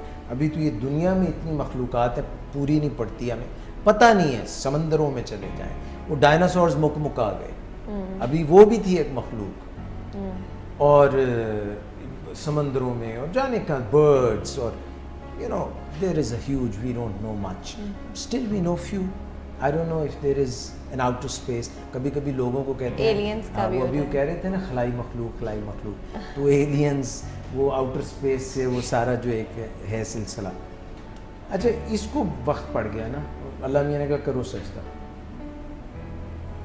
फरिश्तों को भी कहा, उनके पास फ्री विल नहीं है, जो हुक्म हो बजा। फरिश्तों के पास, इंसान के पास फ्री विल है, जिन के पास फ्री विल है। आकड़ के खिलौते सारे फरिश्ते, एक फरिश्ता पता है कितना बड़ा होता है। रसूल अल्लाह सल्लल्लाहु अलैहि वसल्लम ने एक फरिश्ते को देखा जो हज़रत जिब्राईल अलैहिस्सलाम, तो उनका विंग स्पैन इतना था, उनके 70 पर है, एक विंग स्पैन इतना है कि पूरा होराइज़न जो है ना वो उससे ढक गया था। कितने ह्यूज थे, ज़मीन से आसमान तक। तो वो सारे फरिश्तों ने सजदा कर दिया। सजदा, ये सजदा इबादत का सजदा नहीं था, एक्सेप्टेंस का था, ये एक्सेप्टेंस का था, अल्लाह के हुक्म को मानने का सजदा था। ये खिलौता है, मैं तो नहीं करा, मैं तो बनाऊँ आग से, ये तो मिट्टी से, ये मैं तो नहीं इसको करूँगा। जेलसी, हसद, तकब्बुर। अल्लाह मियां ने कहा आउट यू गो, रांदा दरगाह निकाल दिया। या समझता तो था, मैंने कहा अल्लाह ताला मुझे मौका दे दे, मैं इनको बहकाऊंगा। वो जो बात अभी आपने की, मैं इनको इधर से भी और आगे से भी और पीछे से, उन्होंने कहा ठीक है, जो मेरे बंदे होंगे, जो बात आपने की है वो नहीं बहकाए जाएंगे। ये मैं तब से सिलसिला चला। और हम कौन है भला, शैतान बड़ा कि हम ऑब्वियसली, पर असी भूल गए, भूली पै गए। अशरफुल मखलूकात बनाया हमें, सेकंड ओनली टू अल्लाह। अच्छा, वो जो सेकंड ओनली टू अल्लाह, अभी मैंने आपको कहानी सुनाई ना, मोहब्बत की कहानी, वो जब मोहब्बत में आ जाता है ना फ़र्क, जब हम बना लेते हैं शरीक, शरीक, वो शिर्क नाउज़ुबिल्लाह कोई भी नहीं करता मुसलमानों में, तो सब कहते हैं कलमा गो हैं, मगर ये छोटे छोटे शिर्क नहीं, ये दे पीछे पै जाओ, ये दे, वो होना उसी से है। तो महबूब जिसने मान लिया वो ताकत में आ गया, वजह कायनात सब कुछ। तो ये जो पीछे लग के लोगों के और गोगिया पाशा और ये जो सारा मसला है, सर बहुत सारे फैक्टर्स हैं। बहुत लोग जल्दी में बहुत हैं, बेसब्री बहुत ज़्यादा है, मेहनत नहीं करनी, शॉर्टकट्स चाहिए, बहुत से फैक्टर्स हैं जो इंसान के इस बिलीफ को जो है ना स्ट्रेंथन करते हैं कि ये जादू टोने करवाने, मोहल्ले की किसी एक औरत को किसी एक तावीज़ से फ़र्क पड़ गया, पूरा मोहल्ला जो है इस बाबा जी का गर्विदा हो गया। ये सोशल लर्निंग है, ये मॉडलिंग है। अच्छा मिस, मेरा एक और आपसे सवाल है कि जैसे कि एक इंसान के अंदर आजिज़ी होती है, एक इंसान के अंदर जेलसी ज़्यादा होती है और अकड़ तकब्बुर ज़्यादा होता है, क्या ये नफ्सियाती कोई मसला है या वैसे टाइप्स होती हैं, डिफरेंट पर्सनैलिटी टाइप्स होती हैं। हर पर्सनैलिटी जो होती है ना वो मिलियंस ऑफ ट्रेड्स का एक मंबा होती है। मैं ये कहूँगा कि ये नफ्सियाती मसला है, बिल्कुल है ये नफ्सियाती मसला है। ऐसे नहीं कि वो सचमुच के कोई, बिल्कुल देखिए, अब ये आपने अच्छा एक खोल दिया उकदा। देखिए वो कहते हैं जिन कढ़ने में, ਉਹਦੇ अंदर जिन हिस्टीरिया, ज़रा आप बात करें, अब कन्वर्जन डिसऑर्डर और हिस्टीरिया का यहाँ जिक्र बनता है, ज़रा कीजिए जहाँ पे कॉमा लगा था। कन्वर्जन डिसऑर्डर एक साइकोलॉजिकल नफ्सियाती बीमारी है जिसमें मरीज़ का मसला जो होता है वो नफ्सियाती होता है, जिस्मानी होता है। हमारे उनको सिम्टम्स क्या आ रहे होते हैं जी, मिर्गी के दौरे पड़ रहे हैं, खांदी कुछ नहीं, शहवा नज़र आंदियाँ ने, आवाज़ा सुनाई दे, मतलब डिफरेंट इसके लाइक उन्होंने प्रीडिस्पोजिशंस बच्ची की आग, मोस्टली पाकिस्तान में बच्चियों को ये ज़्यादा मसले होते हैं, 14 से 17 साल की बच्चियों में ये बहुत ज़्यादा कॉमन। बात ये है कि 14 से 17 साल की बच्ची है, हाँ हाँ, वो कोई बात अपने अम्मी अब्बू को कहना चाह रही है, कोई भी बात, सर सप्रेशन है ना बेसिकली हमारे माशरे में, सप्रेशन है, एग्जैक्टली, ठीक है, तो फिर ये तरीका इस्तेमाल करती है। अब वो सुन नहीं रहे ना, उसकी बात ही नहीं सुनना चाहते, आपस में डिस्टेंस इतना है कि बेटी जो है वो बात कह नहीं सकती है अम्मी को, मैं एक अब्बा को। केस का भी आपको बताती हूँ जिससे शायद थोड़ा सा उसको आप जर्नलाइज कर सकें। एक बच्ची है जी, उसको जबरदस्ती मेडिकल रखवा दिया गया, मेडिकल कॉलेज में, हाँ एफएससी है, हाँ एफएससी रखवा दी गई है उसको। नहीं उसका रुझान नहीं है, वो बताना चाह रही, नहीं बता पा रही, वो डिप्रेशन ले लेकर, स्ट्रेस ले लेकर, स्प्रेस कर करके, जो आपके स्प्रेस्ड इमोशन है ना, वो अकॉर्डिंग टू फ्राइड वो असल में एक्चुअल में पॉइजन है। स्प्रेस कर लिया आपने, फिर उन स्प्रेस्ड इमोशन को जब कोई आइडियल एटमॉस्फेयर मिलेगा बाहर निकलने का, तो वो इंतहाई नेगेटिवली बॉम्ब ब्लास्ट की तरह निकलेंगे। मसला नफ्सियाती है, लेकिन उसकी जो सिम्टम्स आ रहे हैं वो फिजिकल आ रहे हैं, जिस्मानी। अच्छा, अब बच्ची की खुद अवेयरनेस में ये नहीं है कि उसको जो चक्कर आ रहे हैं, उसको जो मिर्गी के दौरे पड़ रहे हैं, इसकी वजह क्या है। एक दफ़ा उसको मिर्गी का दौरा पड़ा, स्कूल से छुट्टी हो गई, यूनिवर्सिटी से छुट्टी हो गई और सबने उसको अटेंशन देनी शुरू कर दी। This is what she wants. उसको पता लग गया, वैसे नहीं सुनी उसकी बात, okay this is the way to get the attention. अच्छा, ये उसको उसकी कॉन्शियस अवेयरनेस में नहीं है। हाँ, देखिए कॉन्शियस में नहीं है अवेयरनेस। उसको अगर हम कॉन्शियसली बता दें कि यू आर फेकिंग, ये सूडो एपिलेप्टिक अटैक्स आ रहे हैं, एपिलेप्सी नहीं है आपको, मिर्गी नहीं है, तो वो क्या होगा, उसकी सेल्फ एस्टीम डाउन हो जाएगी, ठीक है ना, उसको फिर उससे रिकवर करवाना मुश्किल हो जाएगा। तो उसके लिए सबसे अच्छा तरीका ये होता है, जो हम साइकोलॉजिस्ट का, खैर I am not a conventional therapist, मेरा बेसिकली मैं 2 एरियाज पे काम करती हूँ। एक तो मैं सेल्फ एस्टीम पर काम करती हूँ कि सेल्फ एस्टीम जब आपकी अपग्रेड होती है ना, आपकी सारी प्रॉब्लम्स जो है ना वो बैकग्राउंड में जाना शुरू हो जाती हैं। तो ये देखिए, मैं इसलिए सबसे गुजारिश करूँगी जिनके घर में बच्चे हैं या बच्चियां हैं, जिनकी एज रेंज जो है वो 13 से 17-18 साल तक है, या फीमेल्स की तो 24 साल तक भी चली जाती है, उनको मिर्गी के दौरे पड़ते हैं, कोई चीज़ नज़र आती है या सुनाई देती है या ऐसे, वो उनको प्लीज़ सबसे पहले आप माहिर नफ्सियात को आप कांटेक्ट करें। आप सबसे पहले माहिर नफ्सियात को कांटेक्ट जाके ना, इतने बुरे सलूक करते हैं। बिल्कुल जी, हमें आइडिया, हमारे पास आते हैं इस तरह के मरीज, वो ये जो ऐसे सर सेक्सुअल अब्यूज बहुत ज्यादा इन्वॉल्व हो गया इसमें, इवन कि छोटी छोटी बच्चियों को, ये जितने फरसूदा पुराने एरियाज हैं उनमें भी है। और ये मत समझिएगा, नहीं सर हम लाहौर में प्रैक्टिस कर रहे हैं, लाहौर में बहुत ज्यादा है, मत समझिएगा कि ये इलीट क्लास में पढ़े लिखे लोगों में नहीं है, उनमें भी है। सर मेरा भी रिसेंटली एक क्लाइंट था, he was only 11 years old, school में कोई मसले मसाइल हो गए थे, ठीक है, तो स्कूल नहीं जाना चाहता था, बट पेरेंट्स को वो चीज़ बताना भी नहीं चाहता था। उसने क्या करना शुरू किया, प्रैक्टिस, कभी अपनी ब्लेड लेकर कभी कहीं से कट लगा लेता, कभी शर्ट फाड़ लेता, कभी कुछ कर लेता कि जी मुझे जो है ना वो जिन्नात तंग कर रहे हैं, मुझे चीज़ें रात को उठ के चीखें मारने लग जा। ऑब्वियसली पेरेंट्स जो है ना वो इस चीज़ को अंडरस्टैंड नहीं कर सकते कि बच्चा जो है वो फेकिंग कर रहा है, ठीक है, वो ओवर ड्रामाटाइजेशन करें। उन्होंने डॉक्टर्स को दिखाया, डॉक्टर्स की दवाइयों से जब आराम नहीं आया तो ऑब्वियसली किसी ने कह दिया, काम वाली ने कह दिया कि उधर एक बाबा जी होते हैं वो दम करते हैं। अब दम के नाम पे बाबा जी ने उनसे लाखों लिया, और वो कैसे लेते थे, वो कहते जी मेरे जो जिन है ना मोक्कल, वो चीनी खाते हैं, तो 40 बोरियां चीनी की भेजते हैं, ये होता है। तो ऐसे में मरीज का तो इलाज होता है। मैं बाकी ट्रेनी साइकोलॉजिस्ट को भी कहती हूँ कि प्लीज़ इसमें आप अपना नॉलेज बहुत अपग्रेड करें, ताकि आप फैमिली मेम्बर्स को भी साइको एजुकेट कर सकें। उनको साइंटिफिक लैंग्वेज में समझाना थोड़ा मुश्किल है, उनको लेमैन लैंग्वेज में बताएं कि ये चीज़ किस तरह से पॉसिबल है और किस तरह से पॉसिबल नहीं है। कन्वर्जन डिसऑर्डर यानी कन्वर्ट हो गया जो, सर हिस्टेरिया तो इसकी प्रीवियस टर्म थी ना, अब तो ये न्यूरोलॉजिकल कन्वर्जन डिसऑर्डर यानी कि जो सप्रेस्ड, जो ऐसे सहन में सोच थी जो चाहिए था वो कोई सुन नहीं रहा, उस पर अमल नहीं हो पा रहा, गुफ्तगू नहीं हो रही, उसकी गुत्थियों को सुलझाया नहीं जा रहा, तो वो जो दबी हुई चीज़ें थी वो कन्वर्ट हो गई, वो तहलील हो गई, फिजिकल सिम्टम्स। एग्जैक्टली। अब वो जो फिजिकल सिम्टम्स आ रहे हैं, चला ही नहीं जा रहा, फालिज पड़ गया, बिल्कुल, या ये जो बातें अभी मिस ने बताई, ये बिल्कुल ऐसे ही आपके सामने कोई बंदा उल्टियां कर रहे हैं तो आपको भी नोजिया स्टार्ट हो जाएगा। ऑब्वियसली। तो इसको एक तो देखें, और और एक फैमिली में एक एटमॉस्फेयर बनवाएं। एक एटमॉस्फेयर आपको बनाना पड़ेगा बीइंग ए पेरेंट। अगर आप दवाइयों पे खर्चे नहीं करना चाहते, अगर आप थेरेपिस्ट की हैवी फीसेस नहीं देना चाहते, तो आपको क्वालिटी टाइम अपनी औलाद को देना पड़ेगा। आप चाहे वीकेंड पे वो टाइम दें। मैं इस चीज़ की बिल्कुल मैं डिसएग्री करती हूँ कि अगर वीकेंड है तो you have to spend this weekend out of the home.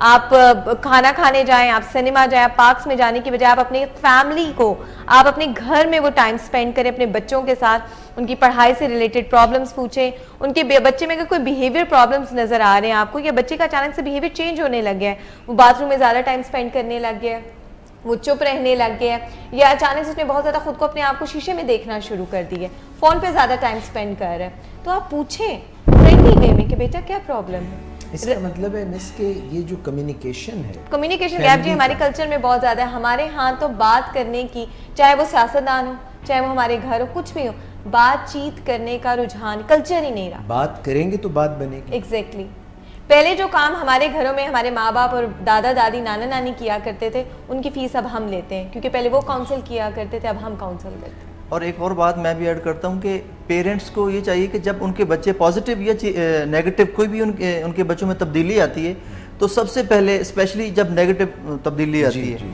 तो सबसे पहले उनका ज़हन जाता है कि हमारा बच्चा ख़राब हो रहा है, किसका दोस्त है, स्कूल में इसके साथ कौन बैठता है, आते जाते कौन बैठता है, कहीं हमारा ड्राइवर तो नहीं बच्चे को ख़राब कर रहा, आते जाते खूबसूरत आवारा सड़कों पे। यस तो सबसे पहले उनको जब ये लगे कि बच्चा हमारा तब्दील हो रहा है, अगर पॉजिटिव है फिर भी सोचें कि शायद हमारी वजह से हो रहा है। अगर बच्चा नेगेटिव तब्दीली बच्चे में आ रही है, तो सबसे पहले अपनी तरफ सोचें, अपनी तरफ देखें क्या बच्चे में जो नेगेटिव तब्दीली आ रही है हमारी वजह से तो नहीं।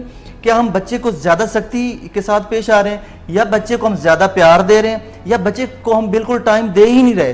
तो अगर वो आपको लगे कि हाँ कहीं ना कहीं ये मिस्टेक हमसे हो रही है, तो first of all you should try to improve yourself. अगर आप अपने आप को इम्प्रूव करेंगे, हो सकता है बच्चे में बेहतरी आए।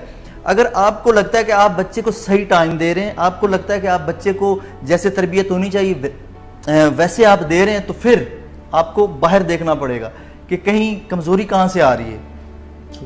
और आने वाले टाइम में, मैं आखिरी बात करता हूँ, आने वाले टाइम में स्कूलों में भी एक ज़रूरत है, स्कूलों में भी बच्चों को और पेरेंट्स के लिए एक अलहदा माहिर नफ्सियात की जरूरत है कि ट्रेंड ही नहीं है, बिल्कुल नहीं है। आप कुछ ट्रेंड होना चाहिए ना, है जहाँ पर है स्कूल कौन से हमें इनवाइट किया जाता है, पीटीएम्स पे हमें बुलाया जाता है कि जहाँ पे एक ट्राइड होता है टीचर्स का, पेरेंट्स का और थेरेपिस्ट का। तो वहाँ पे एक ट्राइड होता है, बच्चे की प्रॉब्लम जो है वो रिजॉल्व की जाती है। बीकन हाउस, एलजीएस से ये लोग बुलाते हैं पीटीएम्स पर, लेकिन इन स्कूल से ज़्यादा मेरे ख्याल से उन स्कूल को ज़्यादा ज़रूरत है जो ये ऐसे इलाकों में जहाँ पे पेरेंट्स को कमाने से ही फुर्सत नहीं है। अरे वाह, तो उसी से तो हल है। क्यों आपने बात मुकम्मल कर ली? जी देखिए वो तो बड़ा ज़रूरी है, बहुत ज़रूरी है। कमाएंगे तो फिर ही तो जाके, पता है मैं आपको बताता हूँ ना कि वो कमाते हैं और कमाई में सारा टाइम लगा देते हैं, बाकी जो बचा था काले चोर ले गए। बिल्कुल। तो जो टाइम बचा था, अच्छा जी, इससे भी रिलेटेड मैंने बहुत सी अवेयरनेस प्रोग्राम है कि जी बच्चों को एक गैजेट फ्री लाइफ आपने कैसे गुजारनी है, क्योंकि ये जो चीज़ है, ये गैजेट ओरिएंटेड अप्रोच जो है, ये भी सोशल लर्निंग से ही आई है। बच्चों ने देख के ही किया, क्योंकि बच्चों के लिए ये एक बड़ी पावरफुल रिक्रिएशन एक्टिविटी है। Sir I don't think so, उसका भी एक फिनोमिना है, वो इंशाल्लाह नेक्स्ट किसी प्रोग्राम में हम डिस्कस करेंगे। बाहर आज का जो प्रोग्राम का टेम्पो था उसको हम कंक्लूड सर इस तरह से कर सकते हैं कि जो हाली कितने तुझे जाना किधर ये डॉक्टर साहब का स्टाइल है मैं सर अपनी तरफ से कंक्लूड कर दूं। I know you have not many other things to say here. नहीं आपने नहीं अभी नहीं कंक्लूड, आप ये लफ्ज निकाल के कंक्लूड। आपसे तो अभी और अगले प्रोग्राम में भी नशिस्त होनी है। ठीक है सर, जी प्लीज बात सर। ये जो बिलीव्स हैं और इट्स ऑब्वियसली सोशल लर्निंग ने, हमारे कल्चर ने इसको बहुत ज़्यादा जो है ना फ्यूल किया है। ठीक है, अभी तरीका ये होना चाहिए कि मीडिया को, और जिस तरह आप लोगों ने माशाल्लाह एक बड़ा अच्छा प्लेटफॉर्म चाहिए, हम लोगों को स्किल्स सिखाएं। हम लोगों के जो सिम्टम्स मैं बता रही हूँ आपको कन्वर्जन की, मैं बता रही हूँ कि अगर आपकी बच्ची है गैर शादीशुदा है और उसको कोई इस तरह की प्रॉब्लम है, उसको झटके लगते हैं, वो बेहोश हो जाती है, कमज़ोरी है, चीखती चिल्लाती है, या कभी बिनाई चली जाती है, खुद से बातें करती है, तो सबसे पहले आप माहिर नफ्सियात को दिखाएं।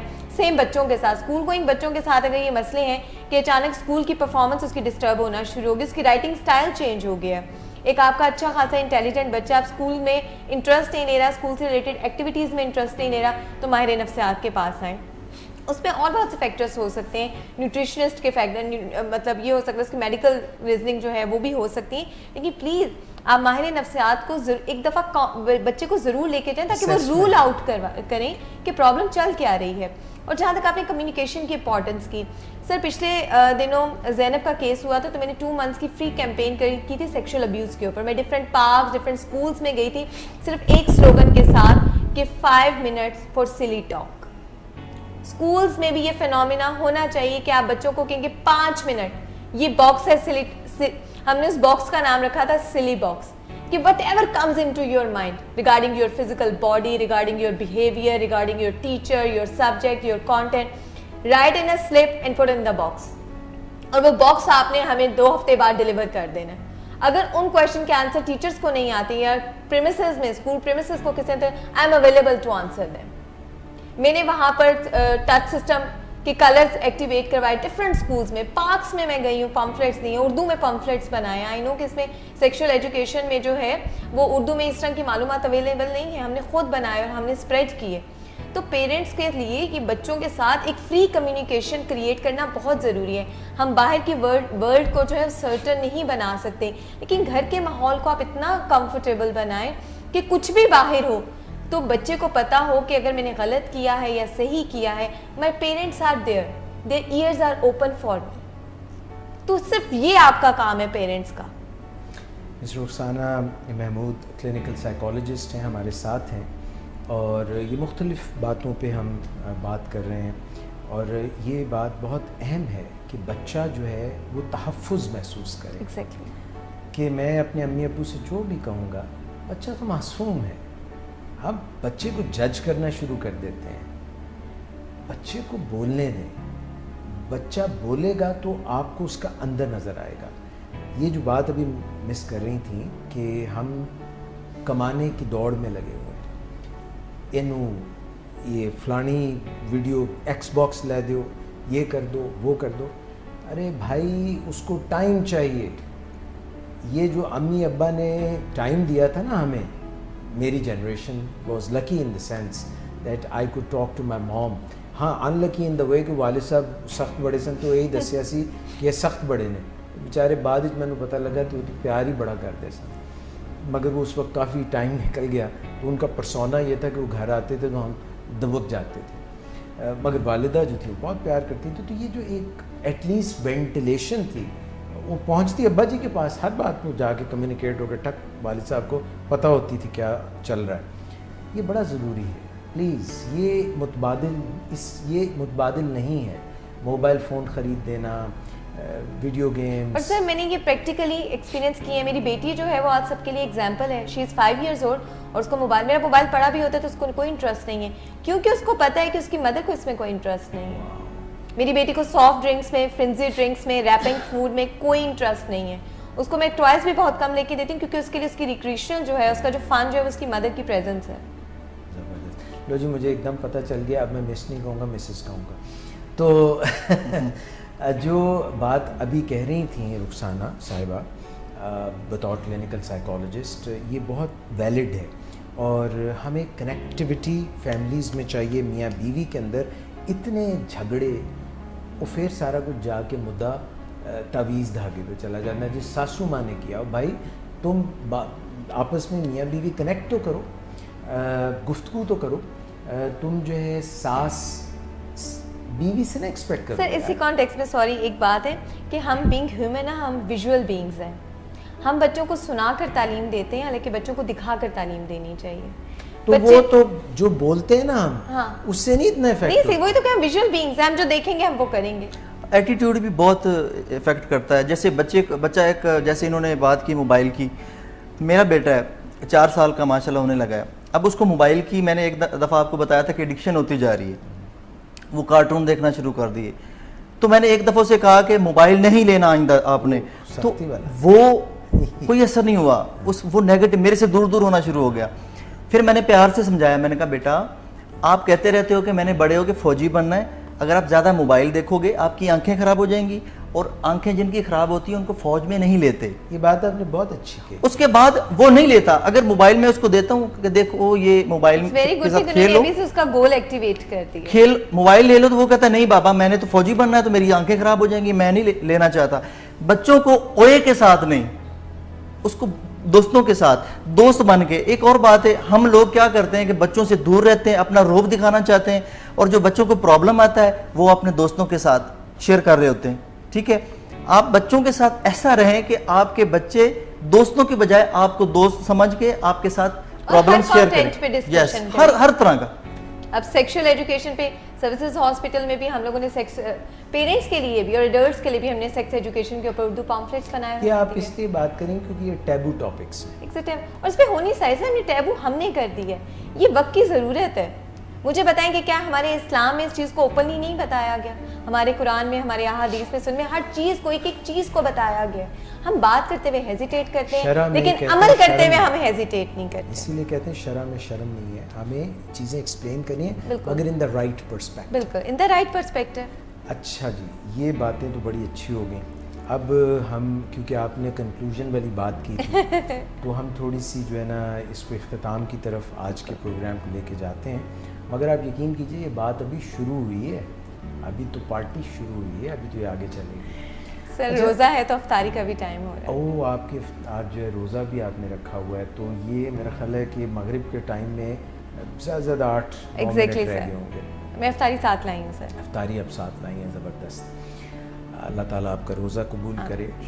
आज का दिन है 9 ज़िलहज पे भी रोज़ा जो है वो बहुत अफजल है, और 10 को तो नहीं रुकना रोज़ा, वो बिल्कुल सही नहीं है। अच्छा, ये आज जो हम बात कर रहे थे तोहम परस्ती की और तभी तावीज़ धागे की और इल्म नजूम की, और ये जो सितारे हैं और फिर उनके साथ जायचे हैं, और ये जो हम पीछे लग जाते हैं लोगों के। अच्छा, इसमें हम बिलीफ सिस्टम और ये कैसे बन जाता है सुपरस्टिशन, ये तोहम परस्ती है और सुपर नेचुरल फिनोमेना, ये कैसे बन जाते हैं, इनके फ़ायदे क्या हैं और नुकसान क्या है? मैं ये अर्ज़ करना चाहूँगा कि ये टिप ऑफ द आइसबर्ग को मैं टच ही करूँगा, इसकी डेप्थ में जाना शायद आज मुमकिन ना हो, मगर ये मैं ज़रूर कहूँगा कि हम जिस मुआशरे में और जिस घर में आँख खोलते हैं उसका वैल्यू सिस्टम एडॉप्ट कर लेते हैं, और जिस मुआशरे में, जैसे मिस ने भी अभी कहा कि जैसा हो रहा होता है वैसा हम समझते हैं कि ये नॉर्मल है, यही सच है, यही हकीकत है। हम इंसान जो है दो तरह से ऑपरेट करते हैं। बुनियादी तौर पे हम ऑपरेट इस तरह से करते हैं कि जो हमें बताया जाता है हम उसको एक्सेप्ट कर लेते हैं। जो भी हमें बताया, दीन के मुतालिक बताएंगे, इस्लामिक वैल्यूज़ के मुतालिक, जूडाइज़म, हिंदुइज़म, फलाना, बुद्धिज़्म, जो भी उस जगह की वैल्यूज़ हैं हम उनको एक्सेप्ट कर लेते हैं टू बिगिन विद। हमारे लिए ज़्यादा मुश्किल होता है कि चीज़ को निगेट करना, उसको कहना नहीं ऐसा नहीं है, इसके पीछे लॉजिक चाहिए होता है। एक्सेप्ट करना आसान होता है। कुछ लोग इससे पलते बढ़ते हुए सारी ज़िंदगी ऐसे ही चलते हैं, वो जल्दी बातों को एक्सेप्ट कर लेते हैं और उनके पीछे लग जाते हैं और उन पर चलना शुरू कर देते हैं। कुछ जो हैं लोग वो स्केप्टिसिज्म करते हैं, यानी कि वो आगाज़ ये करते हैं कि यार ये दुरुस्त नहीं है, ये गलत है, अनलेस प्रूवन अदरवाइज। जब तक कि ये हमें यकीन नहीं हो जाएगा 5 सेंसेस से, हमारे हवास खमसा इसीलिए दिए हैं ना, ब्रेन उसको प्रोसेस करता है, मेमोरीज बनाता है, और फिर हम उसको कंपेयर एंड कंट्रास्ट करते हैं कि ये जो बात है ये माजी में हुई थी, फलां ने कही थी, ये सच है, झूठ है, मैंने खुद क्या महसूस किया, आँखों से क्या देखा, कानों से क्या सुना, महसूस किया, टैक्टाइल सेंसेस क्या हैं, मैंने चखा क्या, मैंने जो है सूंघा क्या। ये जो मिर्गी की बात कर रही थी, कई दफ़ा ये मिर्गी सच भी होती है। जैसे एपिलेप्सी जो है, हमारी जो न्यूरॉन्स हैं वो ज़्यादा हाइपर हो जाते हैं, EEG से ये पता चलता है। जिस तरह ECG हम करते हैं, जिससे एक ग्राफ बनता है कि दिल की धड़कन ऐसे चल रही है, इस तरह दिमाग की जो है वो भी वेव्स होती हैं, थीटा वेव्स होती हैं। जब हम नींद में जा रहे होते हैं तो ये चेंज होने लग जाती हैं, और कई चीज़ें हमें ऐसी नज़र आती हैं, हमें ऐसी दिखती हैं जो कि हमें लगता है कि ये वो नींद की हालत में होती हैं। To cut the long story short, मैं ये कहना चाहूँगा कि हमारे इर्द गिर्द में हम बहुत कुछ सीखते हैं, और उससे सीख कर हम अपने रुझानात, अपने एतकादात बनाते हैं, और उन एतकादात को हम कभी साइंस की कसौटी पे जब हम पढ़े लिखे हो जाते हैं तो उस पे परखते हैं, कभी हम अकायद को अपने कल्चर और उसकी कसौटी पे परखते हैं। और जब भी आप जो भी आपका अकीदा है उसको आप परखिए, जानिए, तहकीक कीजिए। ब्लाइंड फेथ जो है वो आपको मुश्किल में डालता है, और आपके पास ये दोनों चॉइसेस हमेशा रहती हैं। और इसको साइकोलॉजिकल पॉइंट ऑफ व्यू से साइकोलॉजिस्ट, साइकियाट्रिस्ट, नफ्सियात, इस पे भी ज़रूर परखिए, जानिए कि कहीं ये बाइपोलर डिसऑर्डर तो नहीं है, ये मूड मिजाज का मसला तो नहीं है, ये स्किज़ोफ्रेनिया, मौलिखोलिया, कोई इस किस्म की प्रॉब्लम नहीं है जिसको आप ये समझ रहे हैं कि ये जिन भूत या कोई जो है ऐसी चीज़ नज़र आ रही है। जो रिलीजन है जहाँ पे जिन के मुतालिक उसका होना जो है हम बिलीव करते हैं, तो उसको देखिए कि कहाँ तक ये सच है और कहाँ लोगों ने इसमें अपना फ़ायदा देख के लोगों को गुमराह कर रहे हैं। ये एक नटशेल में आज के प्रोग्राम में हमने इसको बात करने की कोशिश की है। मैं बहुत शुक्रगुज़ार हूँ आपका रुखसाना महमूद साहिबा, आप प्रोग्राम में तशरीफ़ लाएँ, क्लिनिकल साइकोलॉजिस्ट हैं, बहुत आपने अच्छी बातें की और आपने जनाब हमेशा की तरह इसमें बड़ा भरपूर तरीके से हिस्सा लिया। Thank you. हम आज यहाँ से तो इजाज़त ले रहे हैं, मगर हमारे प्रोग्राम की रीत रवायत है कि इख्तिताम हम कोई अच्छा सा नगमा सुन के करते हैं, और आज भी जो है सुल्तान साकिब बलोच हमें कोई अच्छा सा गाना सुनाएंगे, डॉक्टर एजाज़ कुरैशी को और आज के प्रोग्राम के शुरका को इजाज़त दीजिए। वॉक योर टॉक यही प्रोग्राम का नाम है, जो आप देखते हैं मंडे की इवनिंग को विलिंग वेज से। और मुझे उम्मीद है कि आप अपनी ज़िंदगी में जो कहते हैं वो करके दिखाएंगे, और जो गायब है और जो इनविजिबल है, अगर आप उसके चक्कर में पड़ते हुए जो विजिबल है, जो आप महसूस कर सकते हैं, जान सकते हैं, उस पर ज़रूर अपना पहले मुशाहिदा कीजिए और उसके ऊपर चलते हुए ज़रूर अपने लिए सही सीधे रास्ते ढूंढिए, ताकि आपको रोशनी मिले, अवेयरनेस मिले, अंधेरे ना मिले। अपना बहुत ख्याल रखिएगा। इंशाल्लाह फिर मुलाकात होगी और आपको पेश की ईद मुबारक। अंटिल नेक्स्ट टाइम, अल्लाह मालिक।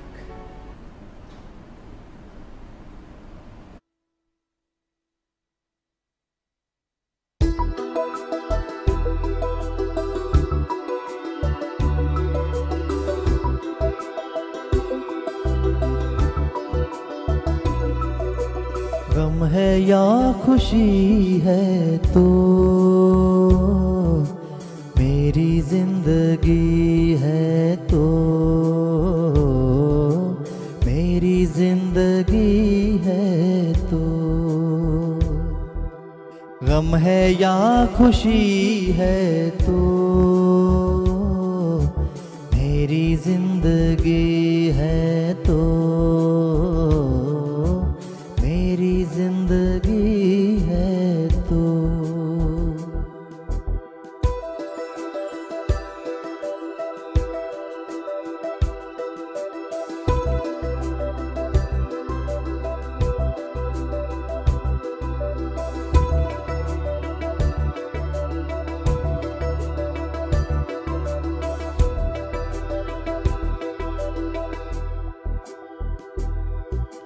मैं तो वो नहीं रहा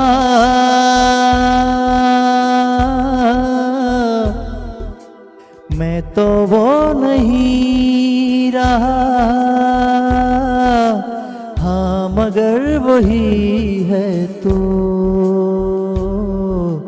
मेरी जिंदगी है तो मेरी जिंदगी है तो। गम है या खुशी है तो मेरी जिंदगी है तो मेरी जिंदगी है तो।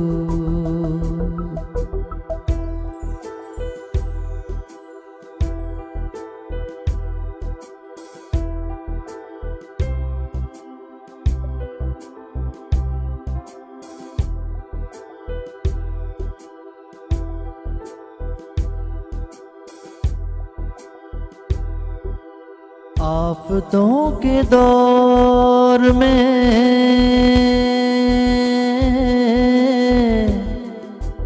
आफतों के दौर में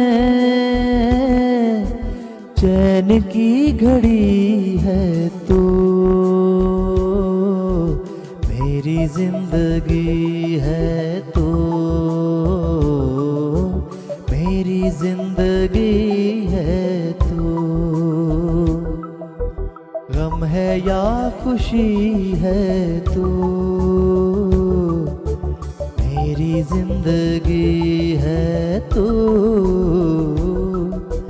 मेरी जिंदगी है तू।